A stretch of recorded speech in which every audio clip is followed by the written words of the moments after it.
Chapter 516. There had been no opening remarks, no conversation, no foreshadowing, no sudden rush of wind and snow. This battle that everyone had focused their attention on had begun in such an ordinary and unremarkable manner. The speed at which Su Yurong drew her sword was very slow, as if it had been broken down into countless motions and then reassembled. As the temple sword was unsheathed, the blade imbued with true essence constantly collided with the scabbard, giving off countless cries of swords. When they came together, it was a long and archaic sword cry. The sword had not yet been completely unsheathed, but it had already been unsheathed. Her sword was the sword cry on the bridge of helplessness. The sword cry entered Chun Changxing's ears and entered his sea of consciousness. He could not see it, but he could clearly feel it. The people on the two shores of the Luo River could hear this sword cry that was like a wave. A few students of low cultivation on the ship were affected by this sword cry and instantly paled. The Southern Sea Sword Cry. Linghai Zhuang looked at Su Yurong on the bridge of helplessness and said, "Myriad waves rise with the sword. The holy maiden cultivated in the Southern Sea last year and truly did comprehend something." Mao Qiuyu said nothing, only slightly creased his brow. The sword cry drifting over the bridge of helplessness caused Tang 36 and Zheshio's expressions to subtly change. Su Yurong had not even truly drawn her sword, but she already had such momentum. Could Chun Changxing deal with her? Mo slightly arched her brows. Very few people knew that Su Yurong was most skilled in archery, but she knew. So from the beginning until now, she still did not understand why Su Yurong did not use the Tong Palace, but instead used the temple sword. Was it because she looked down on Chun Changxing? Suddenly, she thought of a possibility. Su Yurong wanted to defeat Chun Changxing in the path of the sword that he was most skilled in, directly shattering his ideals of cultivation, directly shattering his chances of becoming pope. The sword cry resounded over the bridge of helplessness. The snowflakes descending from the sky were unaffected, but Chun Changxing was different. Because of this sword cry, his sea of consciousness seemed to be stirred up by a furious storm, massive waves surging to the heavens. His spiritual sense became extremely unstable, even showing faint signs of collapse. Just the act of unsheathing the sword contained such power. In the information that Chun Changxing had looked up, there wasn't any mention of Su Yurong's most proficient battle style, but in the recorded battles, she had displayed the 4 words, myriad technique mastery. Only now did he confirm that Su Yurong's cultivation on the path of the sword was actually so profound. Although her cultivation level was still far below that of a grandmaster like Su Li, in terms of comprehension of the principles of the world, she was not the least bit inferior. This sword hum contained the truth of the world. It was a storm that came from the South Sea. Chun Changxing looked at her sword, mobilized his divine sense, and forcibly suppressed the storm in his sea of consciousness. In reality, the speed at which Su Yurong drew the sword wasn't slow, but because it was too clear, the scene seemed a little slow. The process of the temple sword leaving its sheath seemed like a very long journey. Finally, the temple sword reached the end of its journey. The winds and waves of the Luo River grew even more violent. Chun Changxing's sea of consciousness was being assaulted by this sword cry and was on the verge of becoming unstable. At this moment, Chun Changxing appeared. Clang! The bridge of helplessness instantly fell silent. The stainless sword left its sheath and stabbed at a snowflake in the sky. This sword was not a real attack, but a slash through the air. Even the snowflake that the tip of the sword pointed at was not affected in the slightest, continuing to slowly drift down to the bridge. But the sound of the sword rang out. If Su Yurong's drawing of the sword was said to be a very slow process, then Chun Changxing's drawing of the sword was extremely fast. The temple sword had calmly traversed tens of thousands of li, but his sword had gone directly from the ground to the sky. The silver bottle suddenly broke. A crisp hum. This crisp sword hum suddenly appeared and then entered the sword hum of the temple sword. The distant and indifferent sword hum, yet containing the might of countless storms, paused for a moment because of this. The moment the temple's sword left its sheath, the sword hum rang out once more, even brighter than before. Chun Changsheng drew back his sword and lightly waved it at his side, brushing away the snowflake that was about to fall to the ground like a flick of his sleeve. Another illusory sword returned from the sky to the shore, smashing apart the waves. The wind entered the mountain aperture. The wind howled. Two sword cries rang out, and the sword hum came to an end. The bridge of helplessness became quiet once more. Mao Qiu, Linghai Zhuang, and the others looked at the bridge, a li away at the young man and young woman on the bridge, their emotions rather complex. This battle had only just begun. Chun Changsheng and Su Yurong had only unsheathed their swords. Yet the mysteries and dangers hidden within were no less than a battle between two cultivators at the initial stage of star condensation. The people on the great ship asked themselves, if they were the ones in the past, would they have been their match? The final conclusion made them sigh with sorrow. Perhaps, while Su Yurong was drawing her sword, they would have been defeated. As for those who practiced the way of the sword, when they saw the previous scene, they were even more agitated and felt an endless sense of defeat. They thought to themselves, compared to Su Yurong and Chun Changsheng, could their swords even be called swords? What sort of sword is this? Someone in the crowd asked. No one answered this question. Mao Qiu sighed. Chun Changsheng's response is truly a genius. People like them could naturally see that Chun Changsheng was using South Stream Temple's descent of heavenly music. This sword style, called Descent of Heavenly Music, was actually a sword dance from Holy Maiden Peak's Southern Sacrifice to the Starry Sky. It did not have any real power and was rarely used in battle. But Chun Changsheng's use of it at this moment was the perfect choice, because this sword style and Su Yurong's South Sea sword cry came from the same source, and it was also the most capable of calming the mind of the user. As the Descent of Heavenly Music, the cries of his sword became rhythmic, clashing with Su Yurong's South Sea sword cry. Even the greatest storm would naturally calm. Taoist Siyuan sneered. Everyone knows that using the Descent of Heavenly Music to dissolve the South Sea sword cry is the best choice. I really don't know what sort of genius this is. Mao Qiu calmly replied. The problem is that not everyone can learn South Stream Temple sword style, and if they had the chance to learn it, who would want to learn this sword dance from sacrifice to the starry sky? Taoist Siyuan said nothing more. As one of the 6 prefects of the Orthodoxy, he had an understanding of many of South Stream Temple sword styles, and he had also learned 2 extremely powerful sword techniques, but not even he knew the Descent of Heavenly Music. Just like what Su Li and Chun Changsheng had discussed in the wilderness, learning a sword style had never been an easy task. It was not as if you could see the sword moves used by your opponent and then memorize them.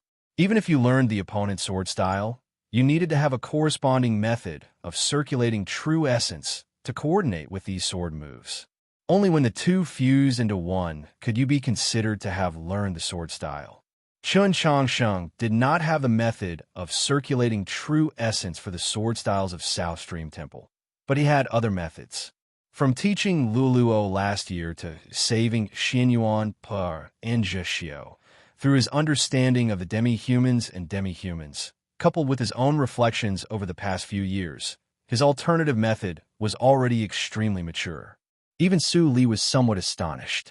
Through this alternative method, the sword styles he used would definitely have their power greatly weakened, but in terms of sword intent, they would be almost completely duplicated. The Descent of Heavenly Music he used before had originally been derived from sword intent. 1 sword cry, 2 sword cries. The wind and snow on the bridge of helplessness remained the same. Chun Changsheng and Su Yurong quietly stood on either side of the bridge. It was as if nothing had happened, as if nothing had changed. In reality, the change had already taken place. They both gripped their respective swords. Gripping a sword naturally meant attacking. Amidst the drifting snowflakes, Chun Changsheng's figure suddenly vanished. In the next moment, he appeared in front of Su Yurong, already extremely close. A faint cry of alarm came from the distant ship. When facing a powerful opponent like Su Yurong, Any sort of foreshadowing or scheming was meaningless. He could only completely display what he was most skilled at, and then see if he could defeat his opponent. So he did not hesitate to use the Yeshur step, and then he used the Heavenly Tao Academy's Sword of Hithering Light. This was the fastest of all the sword styles he knew, just like how the Yeshur step was the fastest. Su Yurong's first sword was a profound and mysterious one. His first sword didn't ask for anything else but speed. There was a crackling sound. The air on the bridge of helplessness seemed to be pierced. A bright sword glow illuminated the falling snow and the gloomy sky. It also illuminated the white gauze hanging from the edge of Su Yurong's hat. The edge of the sword stabbed towards Su Yurong's left shoulder. Another cry of alarm came from the distant ship. Chen Changxing's sword was incomparably swift. The edge of the sword pierced through the air, even faster than sound. And yet, it was not faster than Su Yurong's sword. At some point, the temple sword had already appeared in the snowy sky, accurately and calmly striking the stainless sword. There was a clang of the sword, worthy of the bloodline of the true phoenix, possessing unimaginable strength, naturally possessing unimaginable speed. No matter how fast the Heavenly Tao Academy's Sword of Hithering Light was, how could it be faster than a phoenix with a wingspan of 10,000 li? What made Qin Changsheng even more shocked was that when the two swords clashed, he realized that Su Yurong had used the flat of the sword. The flat of the sword faced the wind. Of course, it was not as fast as the edge of the sword piercing through the air, but her sword had arrived first. If Su Yurong did not block this sword and directly competed with him in speed, would he have been able to pull back his sword in time? This was something that had not happened, so he did not know. Moreover, in the circumstances at the time, he simply did not have the time to think about these things. The stainless sword and the temple's sword met. The surrounding snowflakes seemed to be swept up by turbulence in the air, madly scattering. The two swords parted. The chi on the bridge of helplessness suddenly changed. This was because Su Yurong's chi had changed. She, who had been quietly standing there all this time, suddenly seemed to become tall and big. She did not truly become tall and big, but a kind of chi. A chi like that of a god, overlooking the common people, appeared on her body. Her sword slashed towards Chen Changsheng. It was different from the imaginations of ordinary people towards the Holy Maiden, different from the impression the populace of the capital had of her. This sword did not give off an ethereal and otherworldly feeling. It also did not give off an indistinct and mysterious feeling. Su Yurong's sword was extremely simple. Because it was simple, it showed off its edge. Her two hands gripped the hilt of the temple sword and raised it above her head, level with the space between her eyebrows, as if praying to the heavens. In the next moment, the temple sword pierced through the air, piercing through the space between her eyebrows. Carrying with it all her spirit and spirit, it advanced courageously.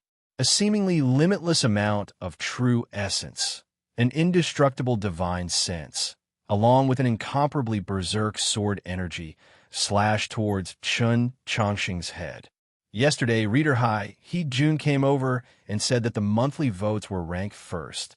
I was very shocked. To tell the truth, I did not expect it, because it has already been half a year since I thought about this sort of thing. In the end, when I saw it, it was actually true. I thank everyone very much for your votes, and I am overjoyed from the bottom of my heart. But please understand, everyone, I have returned to my home in Hubei this month to take care of business. Time is truly pressing, so there is no way for me to update too much. Once again, I express my thanks to everyone. I will strive to write this paragraph better. See you tomorrow. Chapter 517. There was a muffled boom. All the snowflakes on the bridge began to madly dance, surging forward along with the temple sword. Countless snowflakes fell, and all Qin Changsheng could see was a vast expanse of white. He could see nothing, only sensed the terrifying power of that sword behind the mist of snow. He felt like he had entered an illusion, that what he faced was not Su Yurong's sword, but an avalanche. The ice and snow that had accumulated on the southern cliff of Holy Maiden Peak for 1,000 years suddenly collapsed, rumbling like thunder as it rushed toward him. No matter how exquisite his sword style was, how could it pierce through this collapsed cliff? The two shores of the Luo River were very quiet. The great ship was even more still. Both Mao Qiuyu and Ling Haizhiwang were silent. Tang 36's hands were tightly clenched, but he still couldn't help but tremble. Su Moyu's face was somewhat pale, his lips moving as he muttered something. At some point, Zhixio's eyes had turned somewhat red, and the hand that gripped his cane tightened. All of this was because of the mist of snow on the bridge of helplessness and that sword behind the mist of snow. Tang 36 and Su Moyu were well aware that they could not receive this sword. Unless they used their life-saving magical artifacts, they would either be heavily injured, or, and this was Su Yorong's first sword in its truest sense, which also meant that they could not even receive a single sword from her. This fact was somewhat difficult for them to accept, but they had to accept it. Zhixio was different from what they thought, but he had to admit the terror of Su Yorong's sword. Her innate bloodline was truly too powerful. Besides Xioshan Jun's true dragon bloodline and Luolua's white emperor bloodline, who else in the world could contend against her? Even those peak star condensation experts standing at the bow of the ship, only a step away from the divine domain, could not help but admire Su Yorong's talent. It was said that cultivating the Tao was a gift bestowed by the starry sky to intelligent beings. So wasn't Su Yorong this gift itself? But interestingly, even at this moment, even when they saw Su Yorong's powerful sword like an avalanche, no one was worried about Qin Changshan. Whether it was Tang 36, the people of the Orthodox Academy, or anyone else. Yes, Qin Changshan's innate bloodline might have been very ordinary, but from Xuanyang City to the capital, the many initial level star condensation experts that had fallen to his sword had long since proved that he was no ordinary upper-level ethereal opening expert. Su Yorong's sword momentum was like the collapse of a cliff, like the avalanche of snow. Most terrifying of all was still her temple sword that had arrived with the snowstorm. Just like how no matter how fast his sword was, it couldn't be faster than Su Yorong. No matter how strong Su Yorong's sword was, it couldn't directly break through him. He calmed his mind, held the sword horizontally in front of him, and raised it to his eyebrows. His movements were very natural, just like how he had raised his sword 30,000 times in the past 6 months. The horizontal stroke of the sword was a single character. The cliff was firm, the iron chain reappeared, and the dam was firm forever. This was the stupid sword that not even Su Li had been able to learn. The avalanche came. The wind was mournful, and the snowflakes were like arrows. The temple's sword, accompanied by wind and snow, heavily struck the stainless sword. This time, when the two swords met, there wasn't a crisp sword cry, but a loud bang.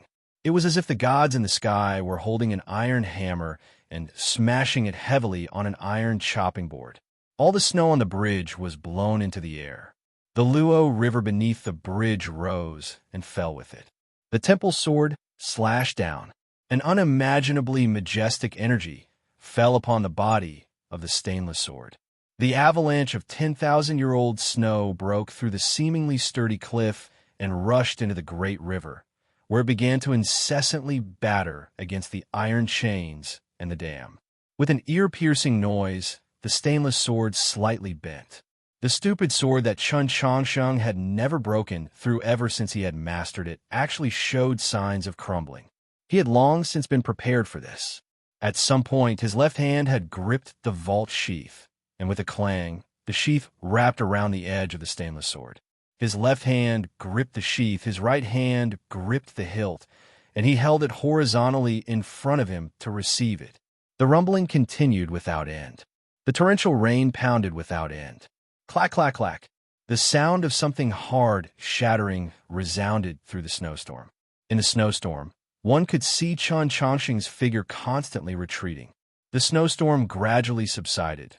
The Luo River calmed, and the bridge of helplessness became clear once more. Su Yorong gripped the temple sword and calmly gazed across from her, still saying nothing. On the hard surface of the bridge of helplessness were two distinct ravines. Qin Changshan stood at the end of these two ravines, his feet sunk in, a pile of gravel piled up behind him. His shoes and pants had been completely shredded, making him look rather wretched. He suddenly began to cough, coughing uncomfortably. It was just one strike. He had suffered internal injuries. The crowd on the two shores of the Luo River could not clearly see what was happening on the bridge. They could only see the sudden explosion of the snowstorm and the dust that followed, and countless cries of alarm. The great ship was still quiet. Not even Linghai Zhuang and the others mocked or ridiculed Chen Changsheng, because no matter how wretched he was, whether he was injured or not, he had still received this strike. This was enough. These experts could clearly see that not even an ordinary initial-level star condensation cultivator would be able to receive Su Yorong's great avalanche. This was the terrifying aspect of an innate bloodline. Even if one's cultivation was lower, they could still rely on the quantity of true essence and the strength of their spiritual sense to crush them. Chen Changsheng gazed at Su Yorong, his gaze falling upon that white gauze. As expected, he still could not see through it. He could not see through her. He knew that Su Yorong was very strong, but he had not imagined that this young girl, who gave off an elegant and refined feeling, would be powerful to this extent. She had even surpassed the boundaries of tyranny, faintly possessing the aura of a king. Was the phoenix truly a natural king? He had experienced their battle in the plains of the unsetting sun and the conversation of cultivators in the snowy temple. He had once believed that someone like Lady Chu Jian was already the most talented of cultivators, and that Su Yorong would at most be on par with her. But now it seemed that she was even stronger than Lady Chu Jian. Su Yorong slowly walked through the snowstorm, her right hand casually holding the temple sword. She was like a fairy descending from the clouds. It was very difficult to associate her with that terrifying avalanche strike from before. The calmer and more indifferent she was, the easier it was for others to feel that she was undefeatable. How could he defeat such a powerful opponent? Chen Changsheng had pondered this question for many days, prepared for 7 whole days. There was a light clack on the bridge of helplessness. The stainless sword was inserted into the sheath. It was not being sheathed, but rather that the hilt and sheath were connected, so it naturally could not hide its edge. On the contrary, the blade suddenly elongated, revealing its edge. When he was facing Zhu Luo in Xuanyang City, he had done this as a form of respect to his favorite senior Yu Ren and Wang Pe, and also as a form of respect to her in the snowstorm. A sword intent appeared on the bridge of helplessness in the snowstorm. The appearance of this sword intent was very sudden, but there was nothing strange about it. On the contrary, it seemed especially open and aboveboard, as it should be, giving off an upright feeling. This sword intent was very straight, very direct. This sword intent was very hot, very fervent. I will do my best to write a bit more tonight, but the update will truly be very late into the night. Everyone, there's no need to wait. Chapter 518. This sword is rather unusual.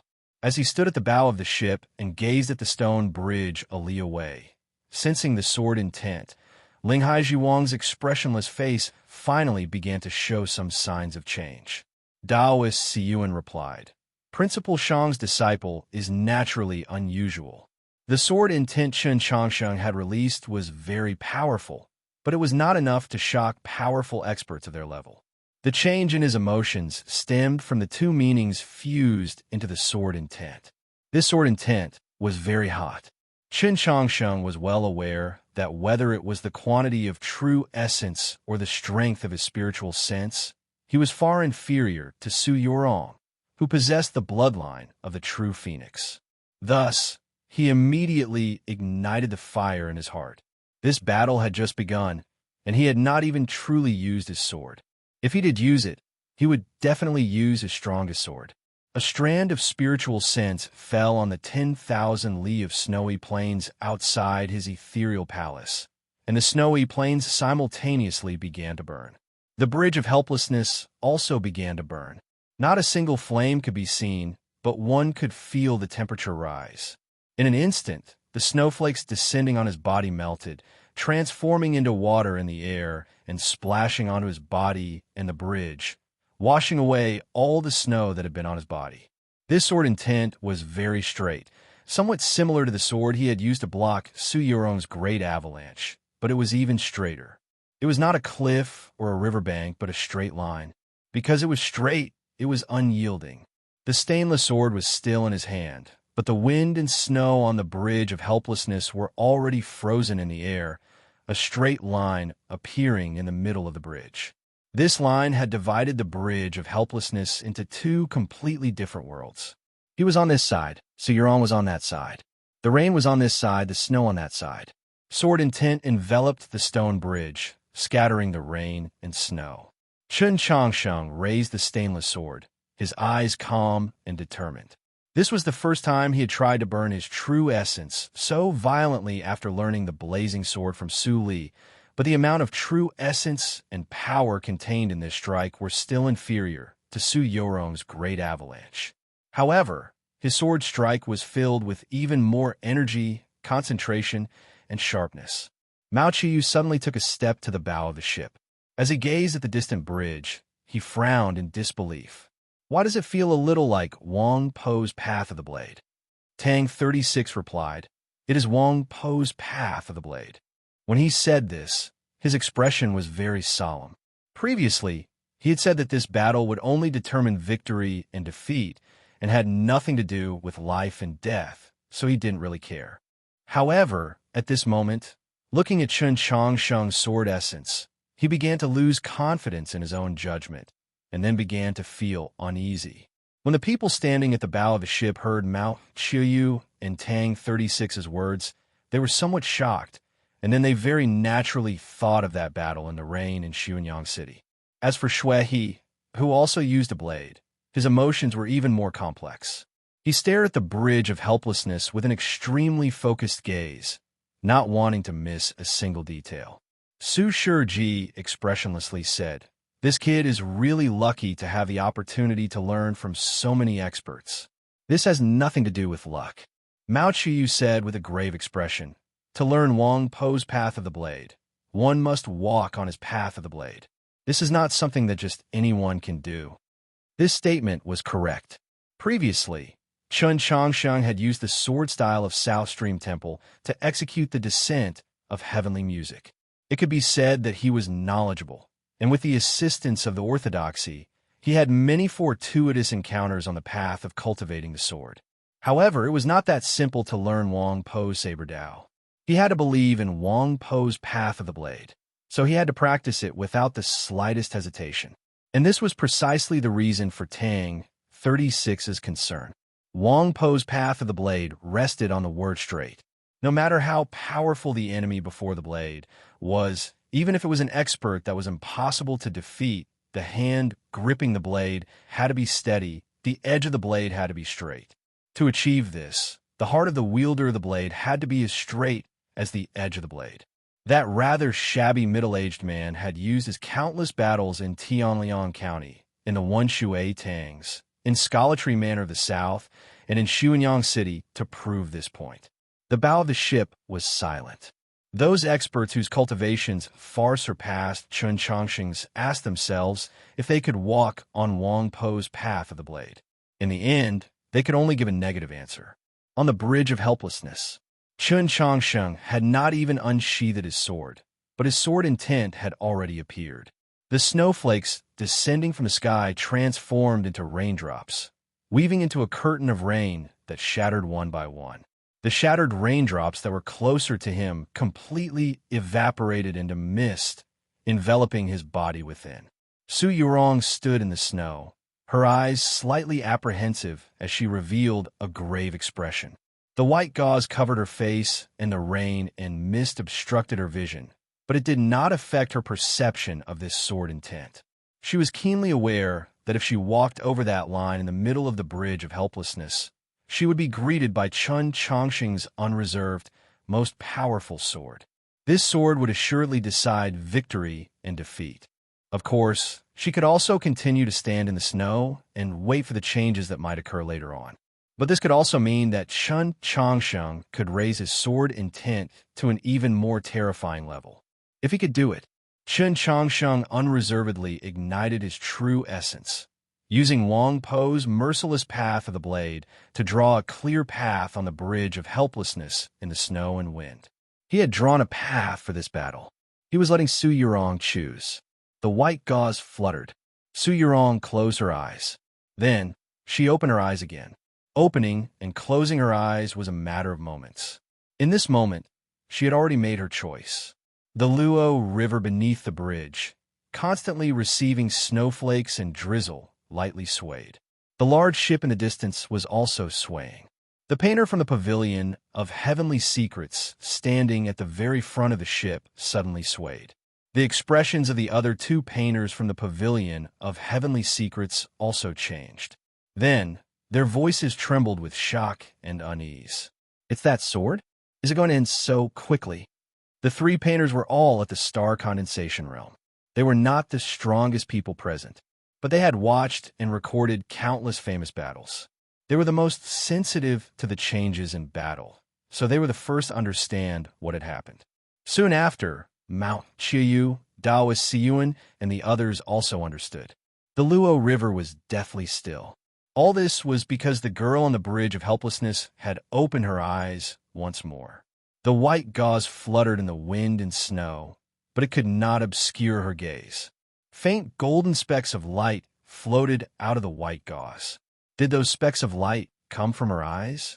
The temple's sword lightly trembled in the snow. The snowflakes falling on the sword were instantly shaken into nothingness. Half of the bridge of helplessness was snow, the other half was rain and mist. It seemed like it was in the clouds, not in the human world. Su Yurong also seemed like she was no longer in the human world. She was so divine and dignified that even the most ordinary person could sense that her body possessed a strength that already surpassed the limits of the mortal world.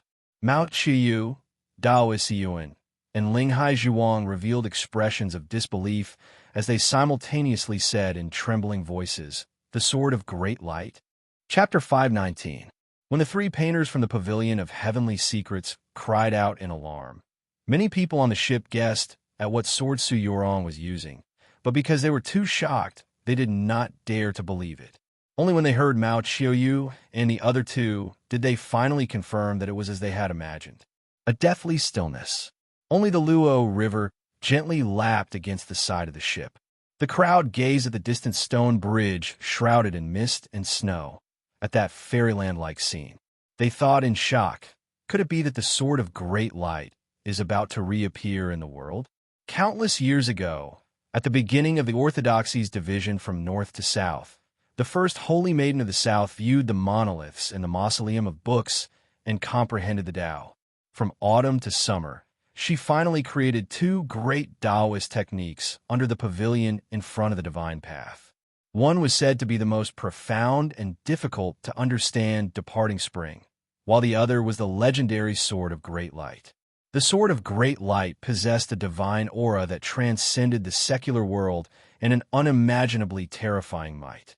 Together with the Orthodoxy scroll of the Harmonious Sun, the White Emperor's Burning Sea Style's seventh move, the Having Blades Heaven Splitter, and the Chun Imperial Clan Spear Style's Autumn Slaying, they were known as the continent's 5 great techniques.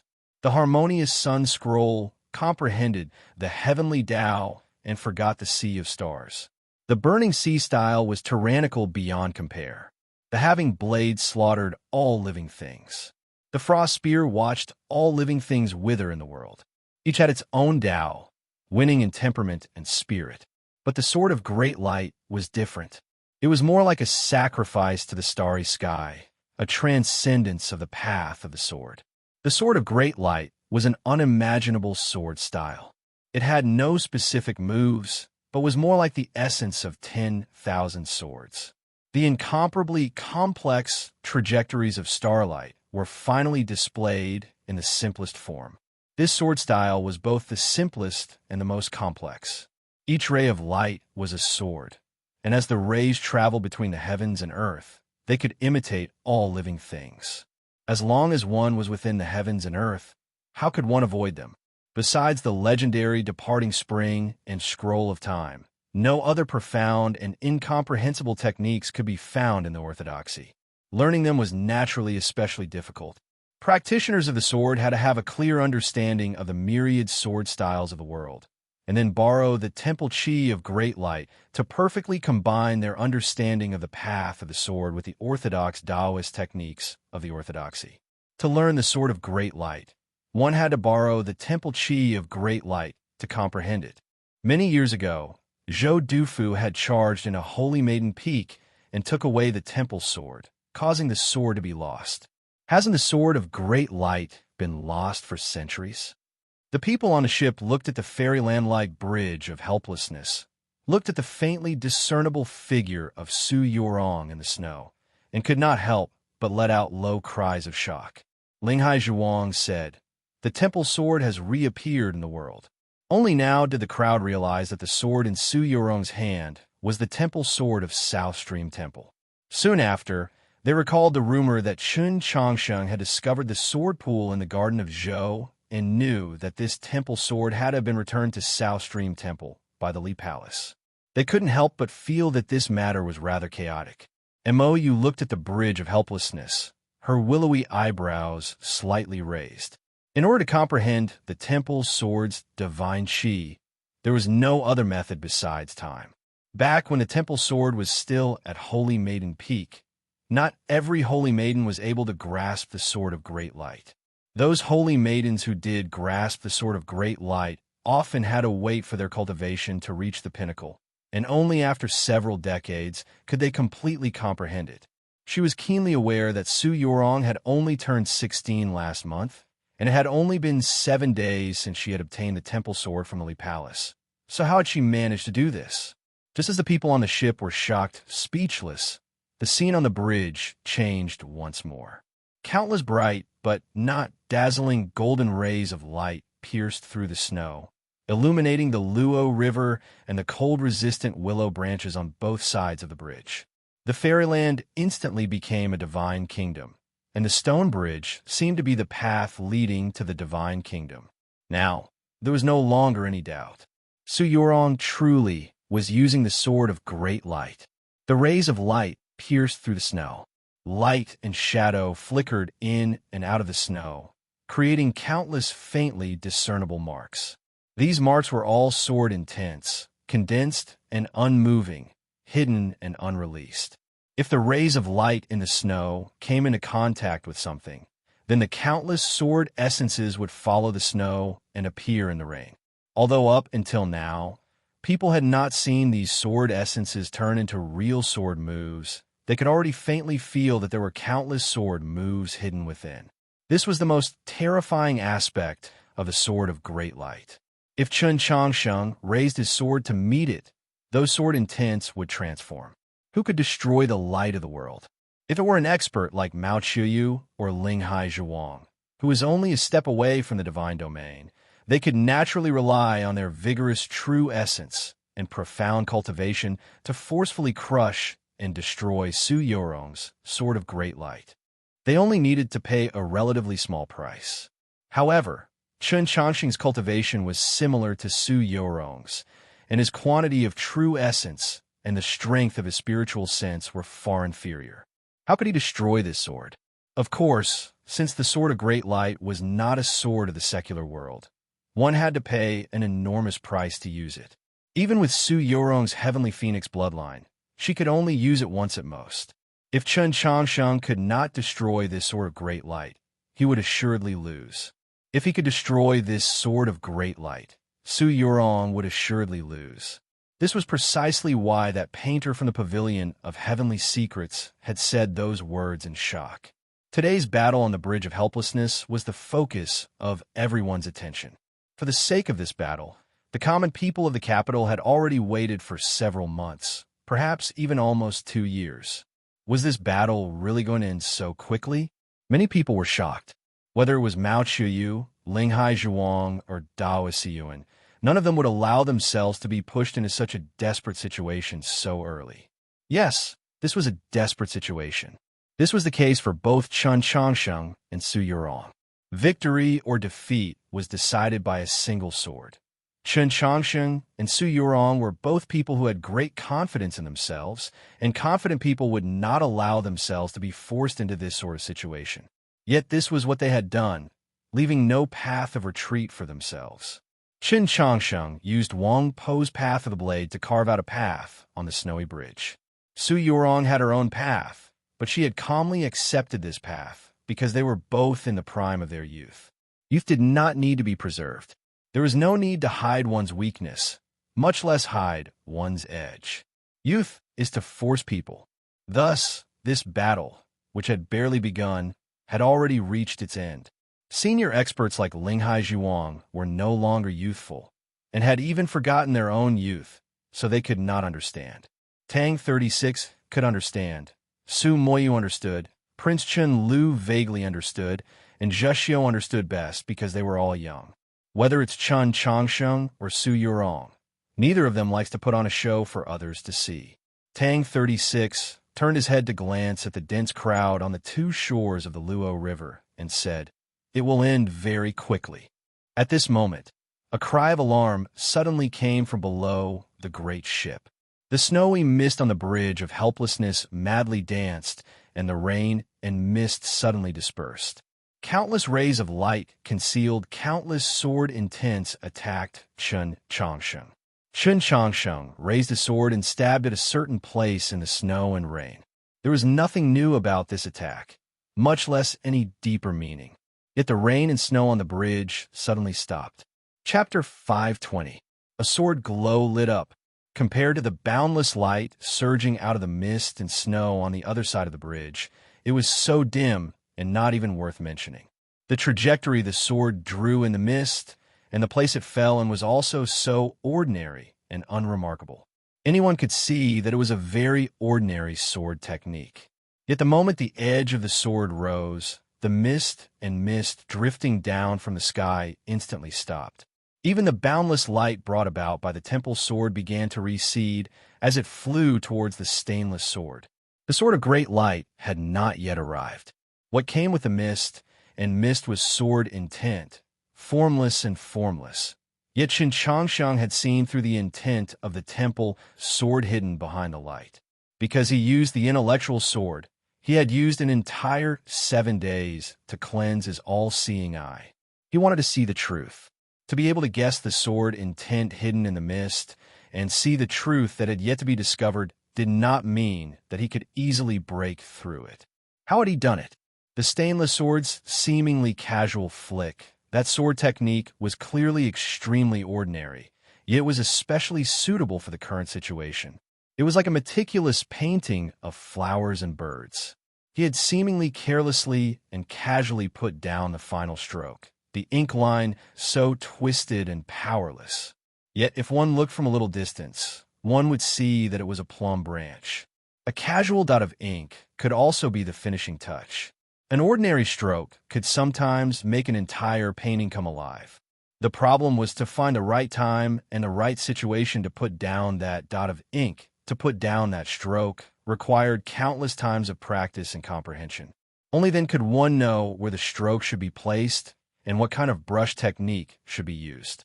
What kind of brush technique was this? What kind of sword was this? A somewhat unconfident voice rose up from below the deck of the great ship. The small sword of the plum hut. The one who spoke was an instructor from Temple Seminary. With his status and position, he naturally couldn't stand at the bow of the ship, but from a distance of a mile or so, he could barely make out Chen Changsheng's sword move within the misty rain. He felt that Chen Changsheng's sword maneuver was very familiar, causing him to be very surprised and subconsciously blurted it out. Many people heard these words, and then thought back to Chen Changsheng's sword move, discovering that it was actually the Temple Seminary's extremely unknown plum hut sword. For a moment, no one could say anything. The fact that Chen Changsheng had dabbled in the path of the sword had long since caused everyone to be shocked to the point of numbness. But how could he think of and dare to use such an extremely common sword move to counter Su Yurong's sword of great light? And he had actually succeeded? Had he really succeeded? No, this was just the beginning. The sword of great light, one of the world's 5 ultimate techniques. How could it be so easily broken? Just as Chen Changsheng's sword technique broke through the mist and rain and revealed its edge, the light that had been faintly restrained within the mist and snow suddenly flared up once again. transforming into countless sword slashes, carrying snow and rain as they once again slashed towards Chun Changsheng. The light was still in the snow. Su Yurong was still on the other side of the bridge, but there were already countless sword moves coming. Those sword moves were all hidden, and just from the traces in the smoke, one could feel how exquisite these sword moves were, and how powerful they were. This was the most inconceivable aspect of the Sword of Great Light. Light traveled between heaven and earth. It could mimic all things. It could mimic 10,000 swords. Even if Chun Changsheng's cultivation in the path of the sword was higher, what could he do against such a sword technique that could change on its own? Su Yurong's sword didn't pause in the slightest. At the same time that the temple seminary instructor let out a cry of surprise, the temple sword broke through the snow and was only a dozen or so zhang away from Qin Changsheng. The sword force of Great Light had already crossed the stone bridge and arrived before him. Different from the previous battles in front of the Tradition Academy, Qin Changsheng didn't use discerning step to try and escape from the opponent's sword technique or attack. This was because after fighting with Nank, he knew clearly that trying to compete with the bloodline of the Heavenly Phoenix in speed was an extremely stupid choice. And since he had drawn a path on the snow bridge, and Su Yurong had taken it, how could he retreat now? His eyes were calm and focused. Looking at the sky full of light in the mist and snow, he didn't hesitate. Holding the sword with both hands, he swung from top to bottom towards the place where the light was the brightest. Tang 36 cheers came from the great ship. Staff of mountain toppling. Break! Su Yurong's temple sword had yet to truly fall, but what broke through the mist and snow was sword intent. Similarly, Chun Changsheng's transformation of the Orthodox Academy's staff of mountain toppling into a sword was unable to truly break through the Sword of Great Light. The light in the mist and snow had already transformed into 3 sword intents, and Qin Changsheng had responded with 3 attacks. All of this happened in an extremely brief period of time. The sword glows illuminated the bridge of helplessness shrouded in mist and rain, and then they did not fade away, one after the other. The Luo River seemed to have entered a thunderstorm in midsummer, with lightning occasionally flashing.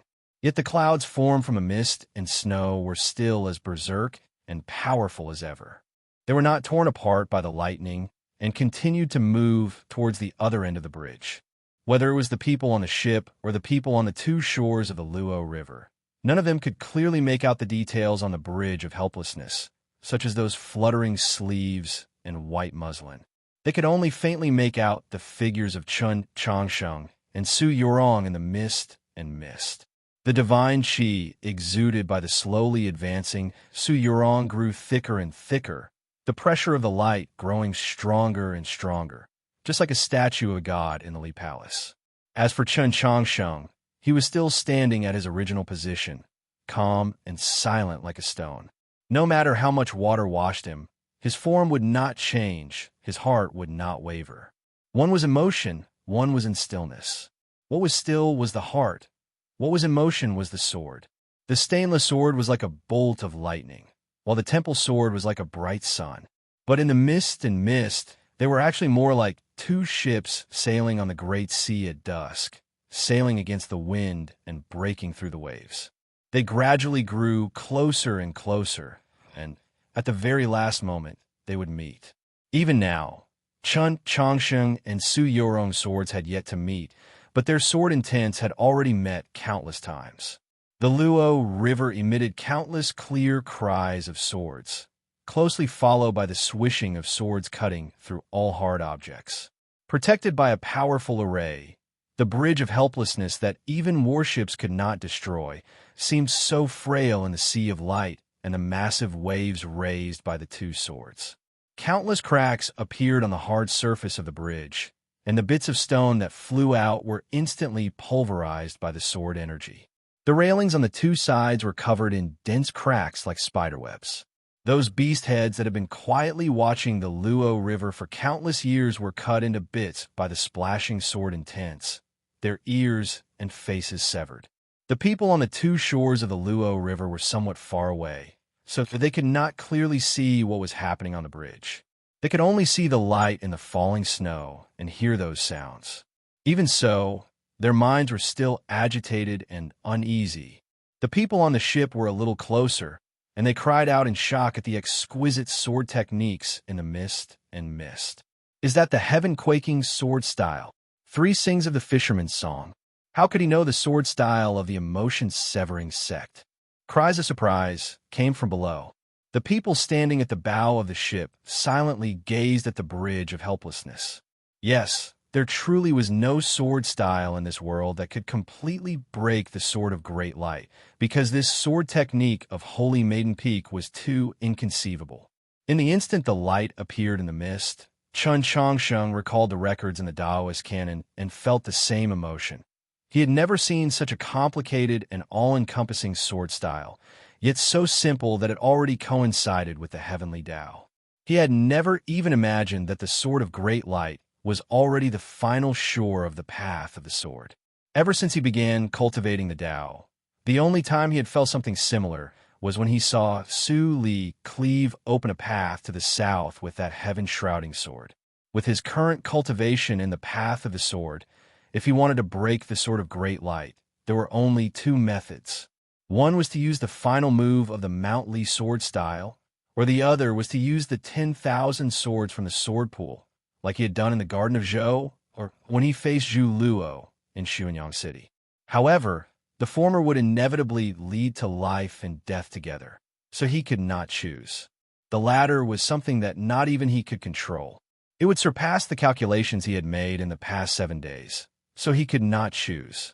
In the end, he used the 3rd sword that Su Li had taught him, and also the sword that Su Li himself had not learned.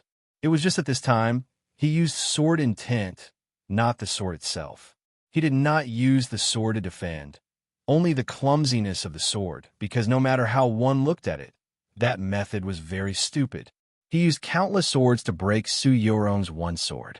The light illuminated the secular world, able to imitate all the sword intents in the heavenly realm and the mortal realm. Then he would use all the swords in the heavenly realm and the mortal realm.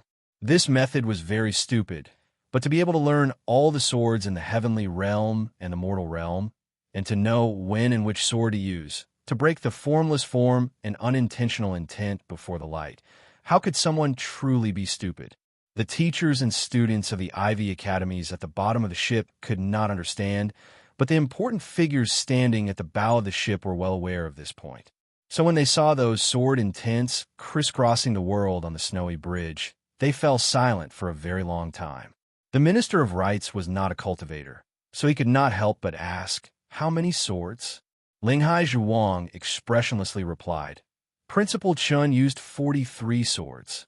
Daoist Yuan said with a complex expression, "Not even one sword is finished." These 2 prefects of the orthodoxy were both correct, and they were not talking about Chun Changsheng and Su Yorong. Su Yorong's sword of great light truly had not been finished. Chun Changsheng's 43 swords could naturally be understood as one sword. The bow of the ship was quiet. In truth, at the very start, there had been people talking the entire time.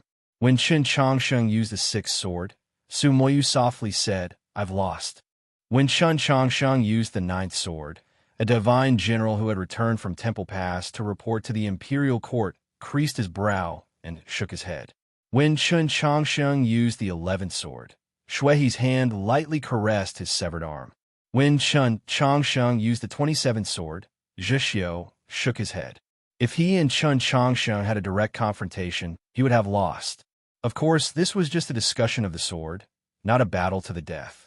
Then he glanced at Tang 36, somewhat confused, thinking, could it be that you can last longer than me? Tang 36 had never said when he would lose, but now he sighed.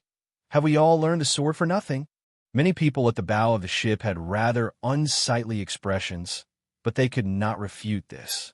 Everyone knew that Chun Changsheng was well-versed in the Taoist canon. So could it be that he had also learned all the sword styles in the world? Days of being as busy as a dog without a stockpile of manuscripts are just that sorrowful. I very much miss the state of my work from last month. I want to strive to start working hard next Tuesday. Chapter 521. Zhixiu gazed at the mist and snow on the bridge, the light in the snow, and said, "It truly is so." And no one refuted his words. If Chun Changxing's cultivation in the path of his sword was enough to make everyone sigh with emotion, then Su Yorong's level of cultivation left them speechless. Just like Tang 36 had said to Qin Changsheng in the Plum Garden Inn, she had always left others speechless. From the start of the battle until now, Su Yorong had always calmly controlled the situation on the bridge of helplessness. Qin Changxing's sword seemed powerful, but in the end, he was only passively breaking through. If Chun Changsheng was already inconceivably powerful, then just how powerful was Su Yorong, who was still as calm as ever? Sword intent assailed the stone bridge. Sword energy crushed the array. Snow and rain flew together. Light and flowing water confronted each other. The crowd on the two shores of the Luo River could only see the beautiful scene of rain and snow and the faintly discernible and mythical battle. They could not understand the meaning behind it and constantly cheered and cried out in alarm. But the people on the great ship grew quieter and quieter, especially the important figures at the bow of the ship, because they saw perfection. The stone bridge was between heaven and earth. The light traversed between heaven and earth, and all the sword styles between heaven and earth seemed to appear on the stone bridge. Chun Changsheng and Su Yorong could not be considered top-class experts in the current world. Even on the great ship, there were at least 10 people who could easily defeat them. However, the comprehension ability and cultivation in the path of the sword they had displayed in this battle could be said to be almost perfect. This also meant that they possessed unimaginable potential. As long as no major accidents occurred, they would inevitably surpass each and every one of the people at the bow of the ship. The youngest holy maiden of the South and the future pope were truly extraordinary. At some point, Shuehe had already walked to the very front of the bow of the ship. As he gazed at the battle on the bridge, his emotions grew more and more complex. The hand that had been stroking his severed arm had long since fallen, gripping the non-existent hilt of his blade in the snowy air as if he wanted to participate in this battle. Suddenly, his expression somewhat changed, because he could faintly sense a very familiar aura in those extremely complex sword slashes in the snow and rain. It was not the aura of a sword, but the aura of a blade. What was going on? Qin Changsheng and Su Yorong were clearly using swords, so why did blade intent break through the bridge? That saber intent was still so dense and dangerous. Shuehe suddenly remembered that Qin Changsheng was using Wang Po's way of the saber. He thought he understood the reasoning behind it and stopped thinking about it. He continued to immerse himself in the battle, try to gain more comprehension. Qin Changsheng, who was standing on the bridge, didn't feel any blade spirit. Firstly, the battle was too tense, making it hard for him to be distracted. Secondly, he was a person involved in the battle. More importantly, the blade spirit that Shuehe felt didn't originate from his and Su Yorong's swords, but when his and Su Yorong's sword spirits merged together, the aftertaste that splashed out. If he could discover this detail, he might be able to understand something. Somewhat regretfully, he couldn't discover it. His gaze and mind were completely focused on the 10,000 rays of light in the snow. His spiritual sense was rapidly circulating, incessantly calculating and deducing. The intellectual sword was constantly slashing out, blocking that terrifying sword of great light behind that line. He did not know how many times he had used the sword, only that he had not been able to learn all the sword styles of the heavenly world, so it was very difficult for him to endure. Back in Xuanyang City, he could only use the blazing sword a few times, but today he had already used it several dozen times.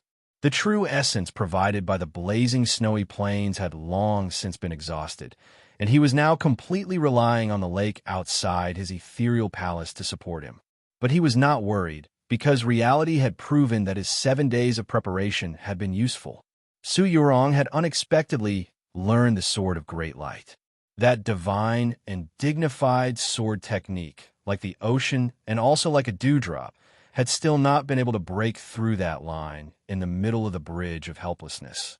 Moreover, he was confident that Su Yorong would not be able to hold on for too long. When Su Yorong's true essence could no longer support the Sword of Great Light, that would be his chance to counterattack. However, for some reason, there was a faint feeling in the depths of his heart that he didn't want it to end here. Because right now, he was very happy. Although the intellectual sword was constantly squeezing away at his spiritual sense, the blazing sword was constantly consuming his true essence, and the stupid sword was constantly grinding away at his mind, he was still very happy. This was like playing chess and suddenly encountering an opponent of similar skill and excellent chess skills. Or like drinking wine and suddenly encountering a companion who had a similar capacity for liquor and could form a poem with a cup of wine. Or like debating the Tao and encountering a desk mate who was amiable in speech and absolutely detestable in appearance. As he gazed at the girl's bright figure in the snow, Chen Changsheng had this sort of feeling. He even felt like he had returned to the Garden of Zhou and was talking to that girl in the snowy temple in the plains. Incisively and vividly, to his heart's content, happy and calm.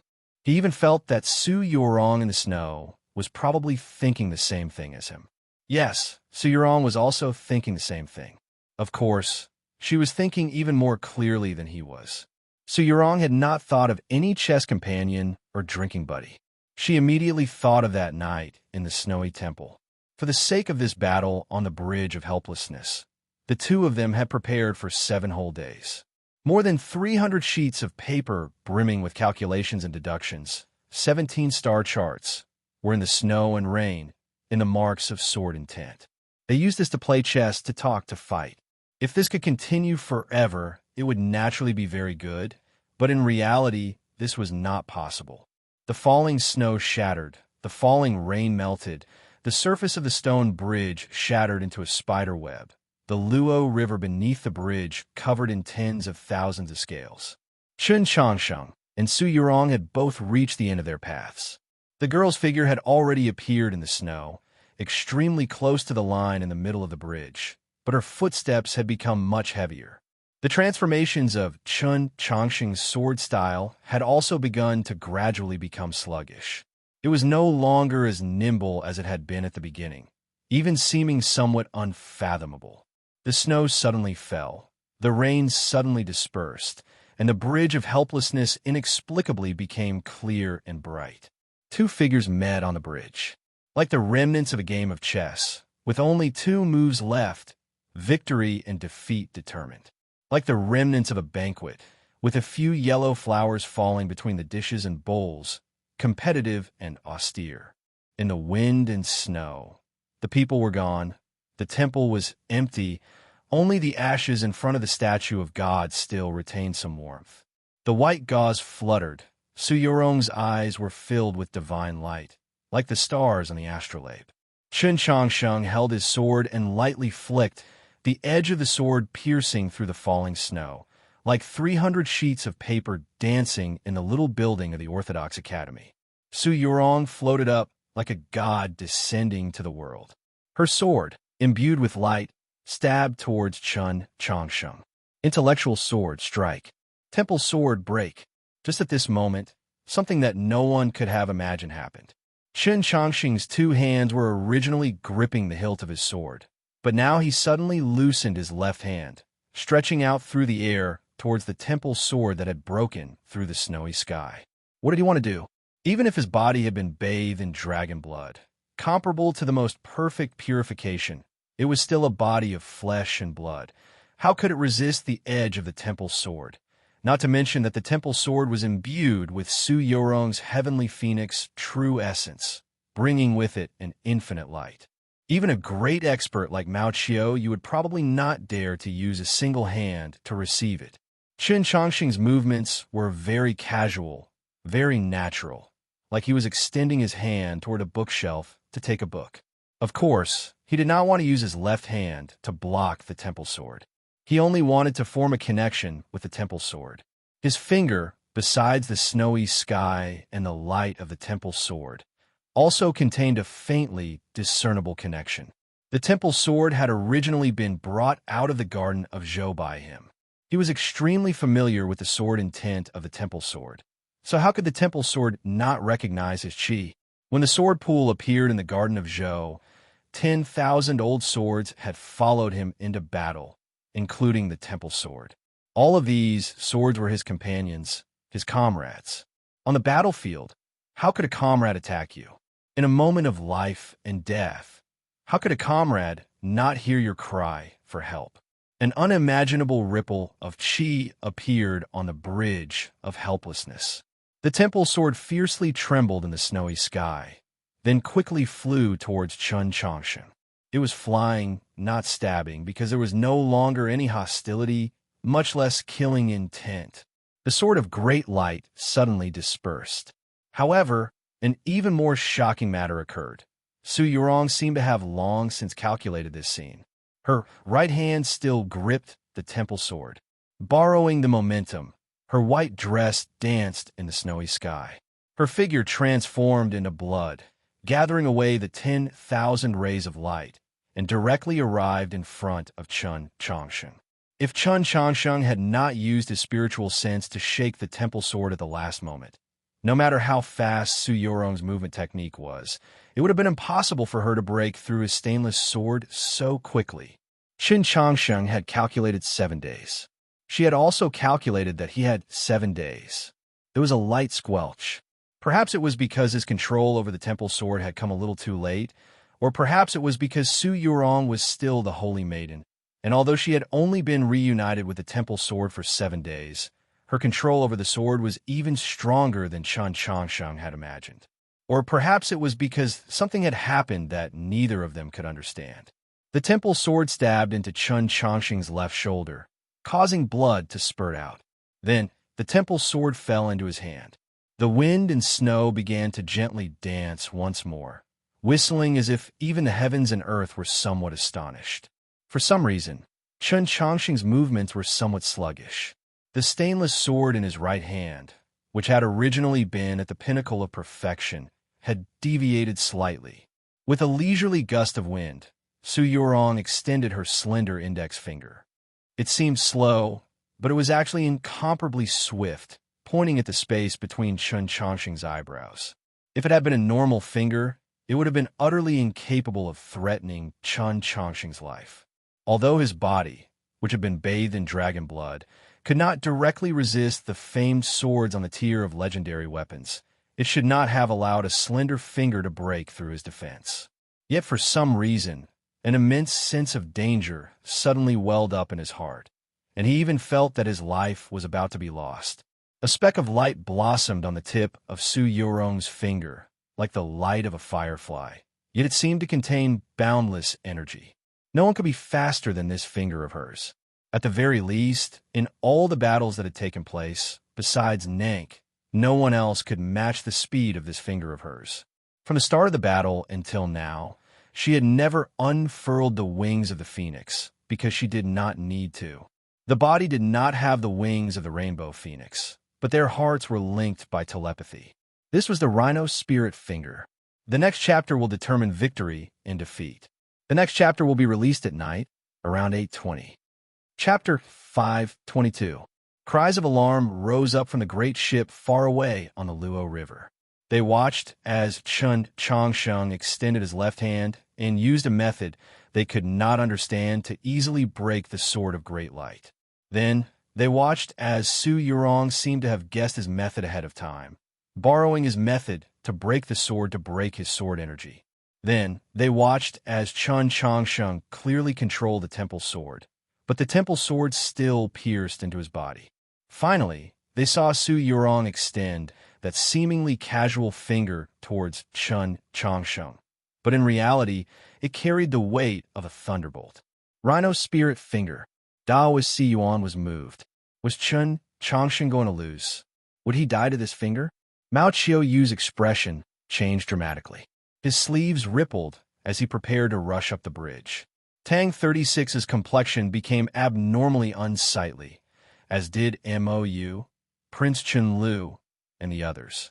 To decide victory and defeat, they actually had to decide life and death. Everything had happened too quickly.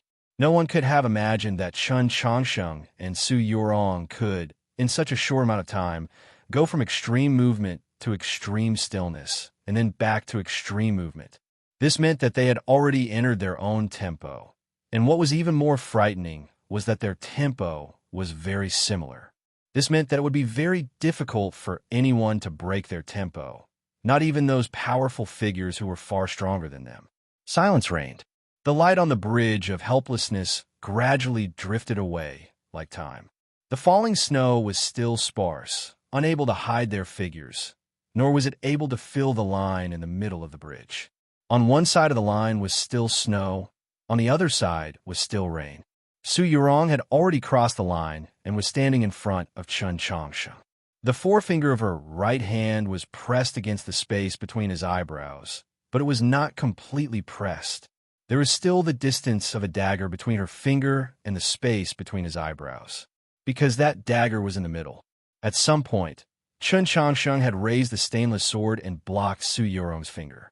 The body was not that of a rainbow phoenix, but their hearts were connected, let alone the body of a rainbow phoenix. Su Yurong's rhino spirit finger was as fast as lightning, but it was not as fast as his sword. This could only mean that he had long ago predicted that she would use the rhino spirit finger. The temple sword had left a clear wound on his left shoulder. The edge of the wound was even mixed with bits of starry matter, but the hilt was already in his hand. Su Yurong slowly retracted her finger. A drop of golden-red blood slowly flowed out from between her fingers and then dripped onto the bridge. The rain and snow suddenly evaporated, forming a faint mist. The stainless sword had blocked the rhino horn finger, but it had not been able to completely neutralize the power of that slender finger. A drop of blood also flowed from the center of Chun Changsheng's brow, as if a red mole had appeared. The stone bridge was silent. The people on the distant Luo River ships realized that the battle was not as desperate as they had imagined, so they temporarily calmed down. Separated by the thin mist, Chun Changsheng and Su Yurong looked at each other and didn't speak for a long time. Both of them were injured. It seemed that Chun Changsheng's injuries were more severe, but both swords were currently in his hands. So who won the end? It was obvious that Chun Changsheng and Su Yurong no longer cared about the final outcome. Looking at each other, their hearts were filled with countless questions. Why is it that when I seized control of the temple sword through the air and had it deviate 7 inches to the right at the last moment, the temple sword still stabbed into my left shoulder?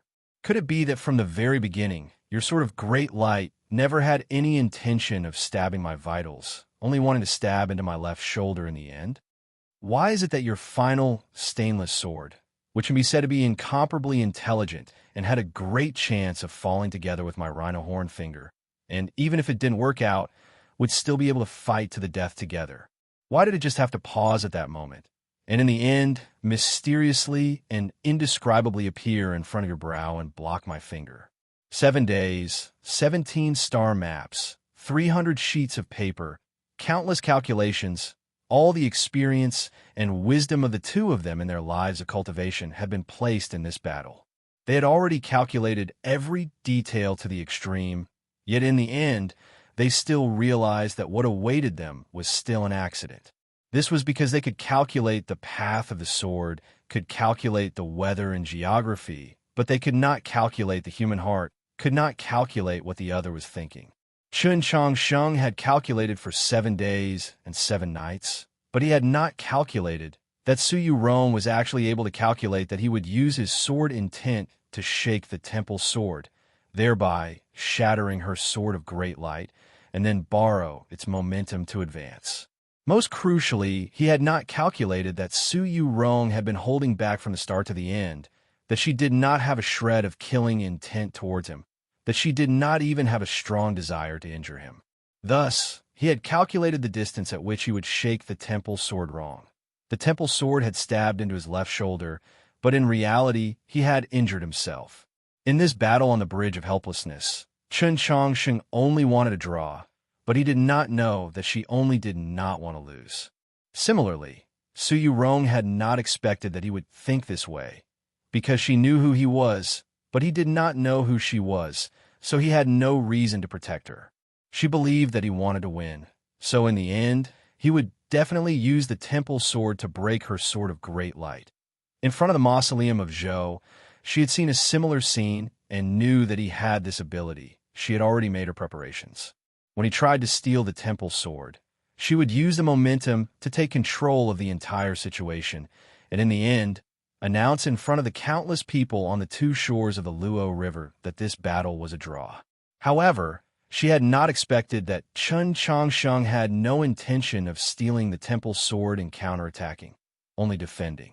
Even the final movement of the stainless sword was the same. In short, they had thought of one place, but they had not thought of another. After countless deductions and calculations had met, they had become unexpected. Su Yurong had not thought of even more, because she had confirmed that he did not know that she was that Lady Chu Jian, so she had made even more mistakes. Her mistake was that she still did not completely understand this youth called Chen Changsheng. He seemed to be even better than the person she had met in the Garden of Zhou, even better than the person she had imagined. This was very good. She had lost very willingly. I've lost.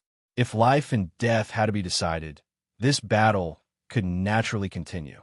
Her injuries were lighter than Chen Changsheng's, and she still had many techniques that she had not used. However, this was not a battle to the death, but a competition of swords.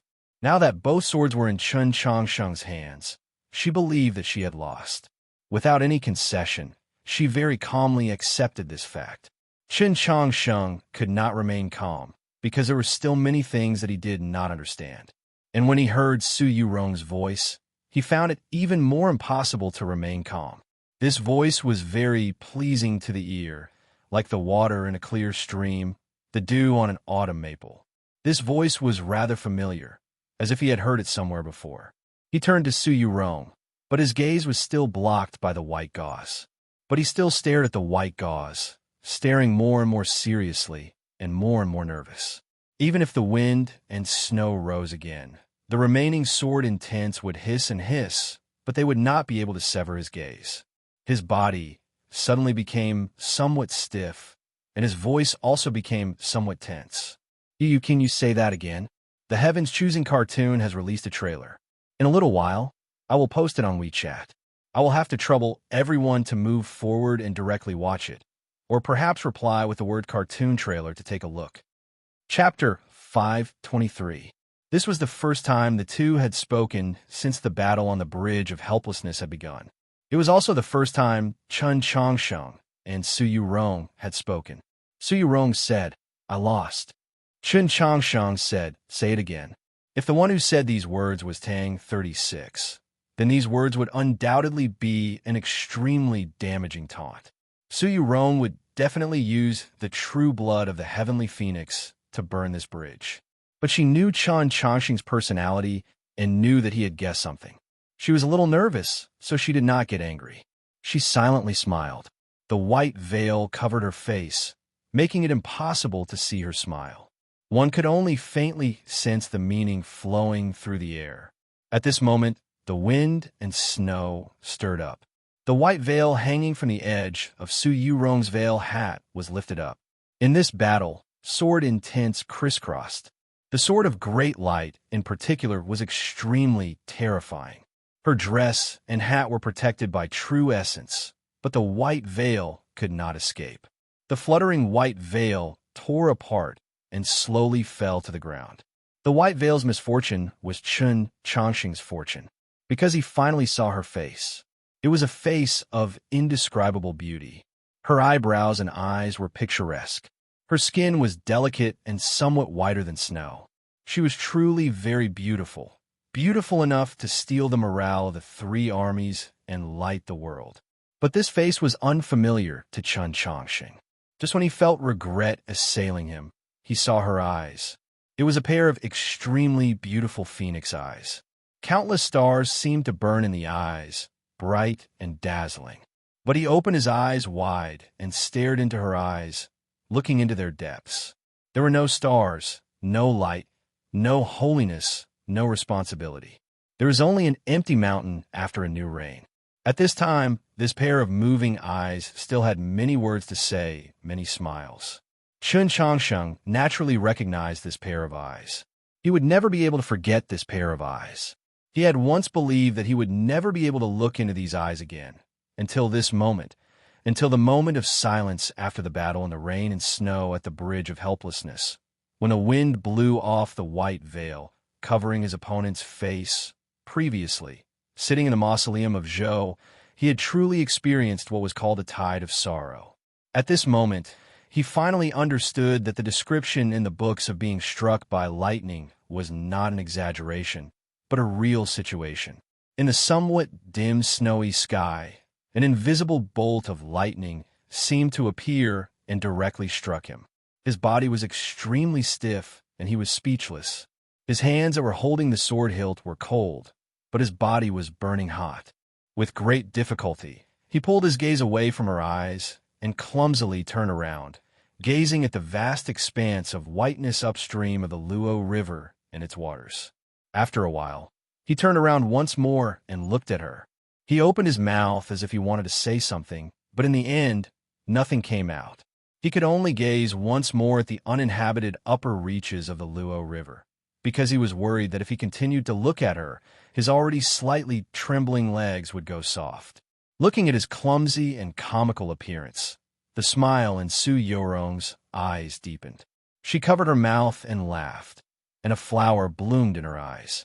She walked to the edge of the bridge and stood at his side. Gazing upstream of the Luo River, she calmly asked, "Is there anything to see? Don't talk to me first. I'm a little confused right now." Chen Changxing's face was somewhat red.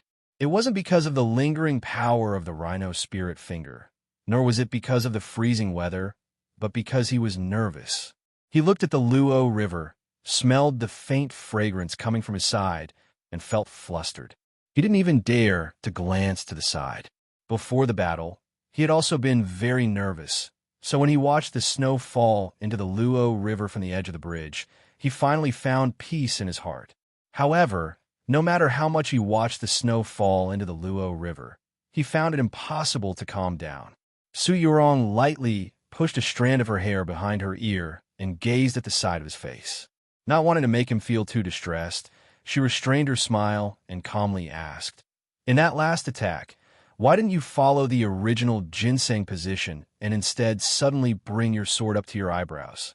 When it came to the topic of the sword, Chen Changsheng was indeed somewhat calmer. He muttered, "I guessed." When Suli passed on the intellectual sword to him, he had said very clearly that many times one had to guess. This explanation sounded rather unreasonable, but with Su Yorong's talent, she naturally understood. She originally didn't want to tease him, but when she heard these words, she couldn't help but say, "Then why can't you guess who I am?" She spoke very calmly, but if one listened carefully, there was a faint undertone to her words. Chen Changsheng was now stupefied. He lowered his head, unable to speak. Su Yurong said nothing more. She quietly stood at his side, watching the snow fall into the Luo River. From the start of the battle until now, the two shores of the Luo River had been filled with cheers and discussions that soared to the heavens. When the snow and rain met, when the temple sword and the stainless sword blossomed with their brightest colors, the cheers and discussions reached their peak. The ordinary people could not understand this battle, but the dazzling sight on the Bridge of Helplessness was enough to move them. This battle that had attracted the attention of tens of thousands of people had finally come to an end, but the praises and discussions still continued, because the people could not see just who had obtained the final victory. I think it should be little Principal Chan. Didn't the Holy Maiden retreat first in the end? Both of them were injured, and little Principal Chen's injuries were even more severe. What basis do you have to say that the Holy Maiden lost? But didn't you see that the last two swords were both in little Principal Chen's hands? And what does that mean? The Holy Maiden still hasn't used her truly powerful techniques. Did you see the legendary Phoenix Blood? Are you really sure that little Principal Chen used his full strength?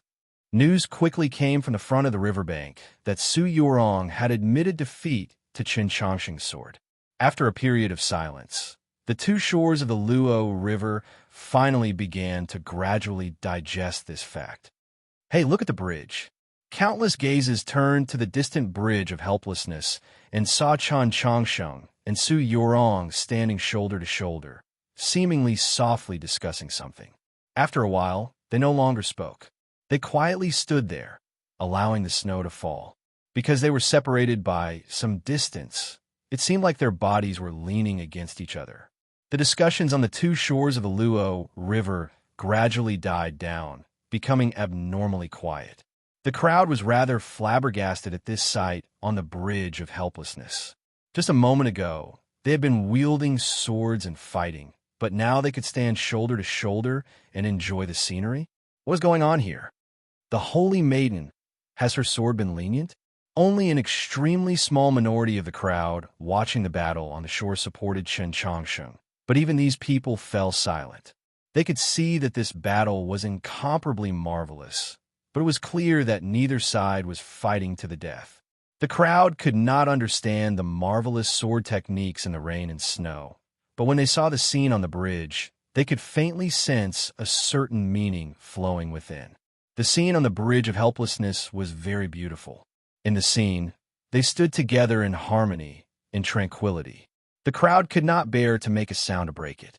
Only after a very, very long time did the crowd on the two shores of the Luo River gradually begin to sigh with many similar sentiments.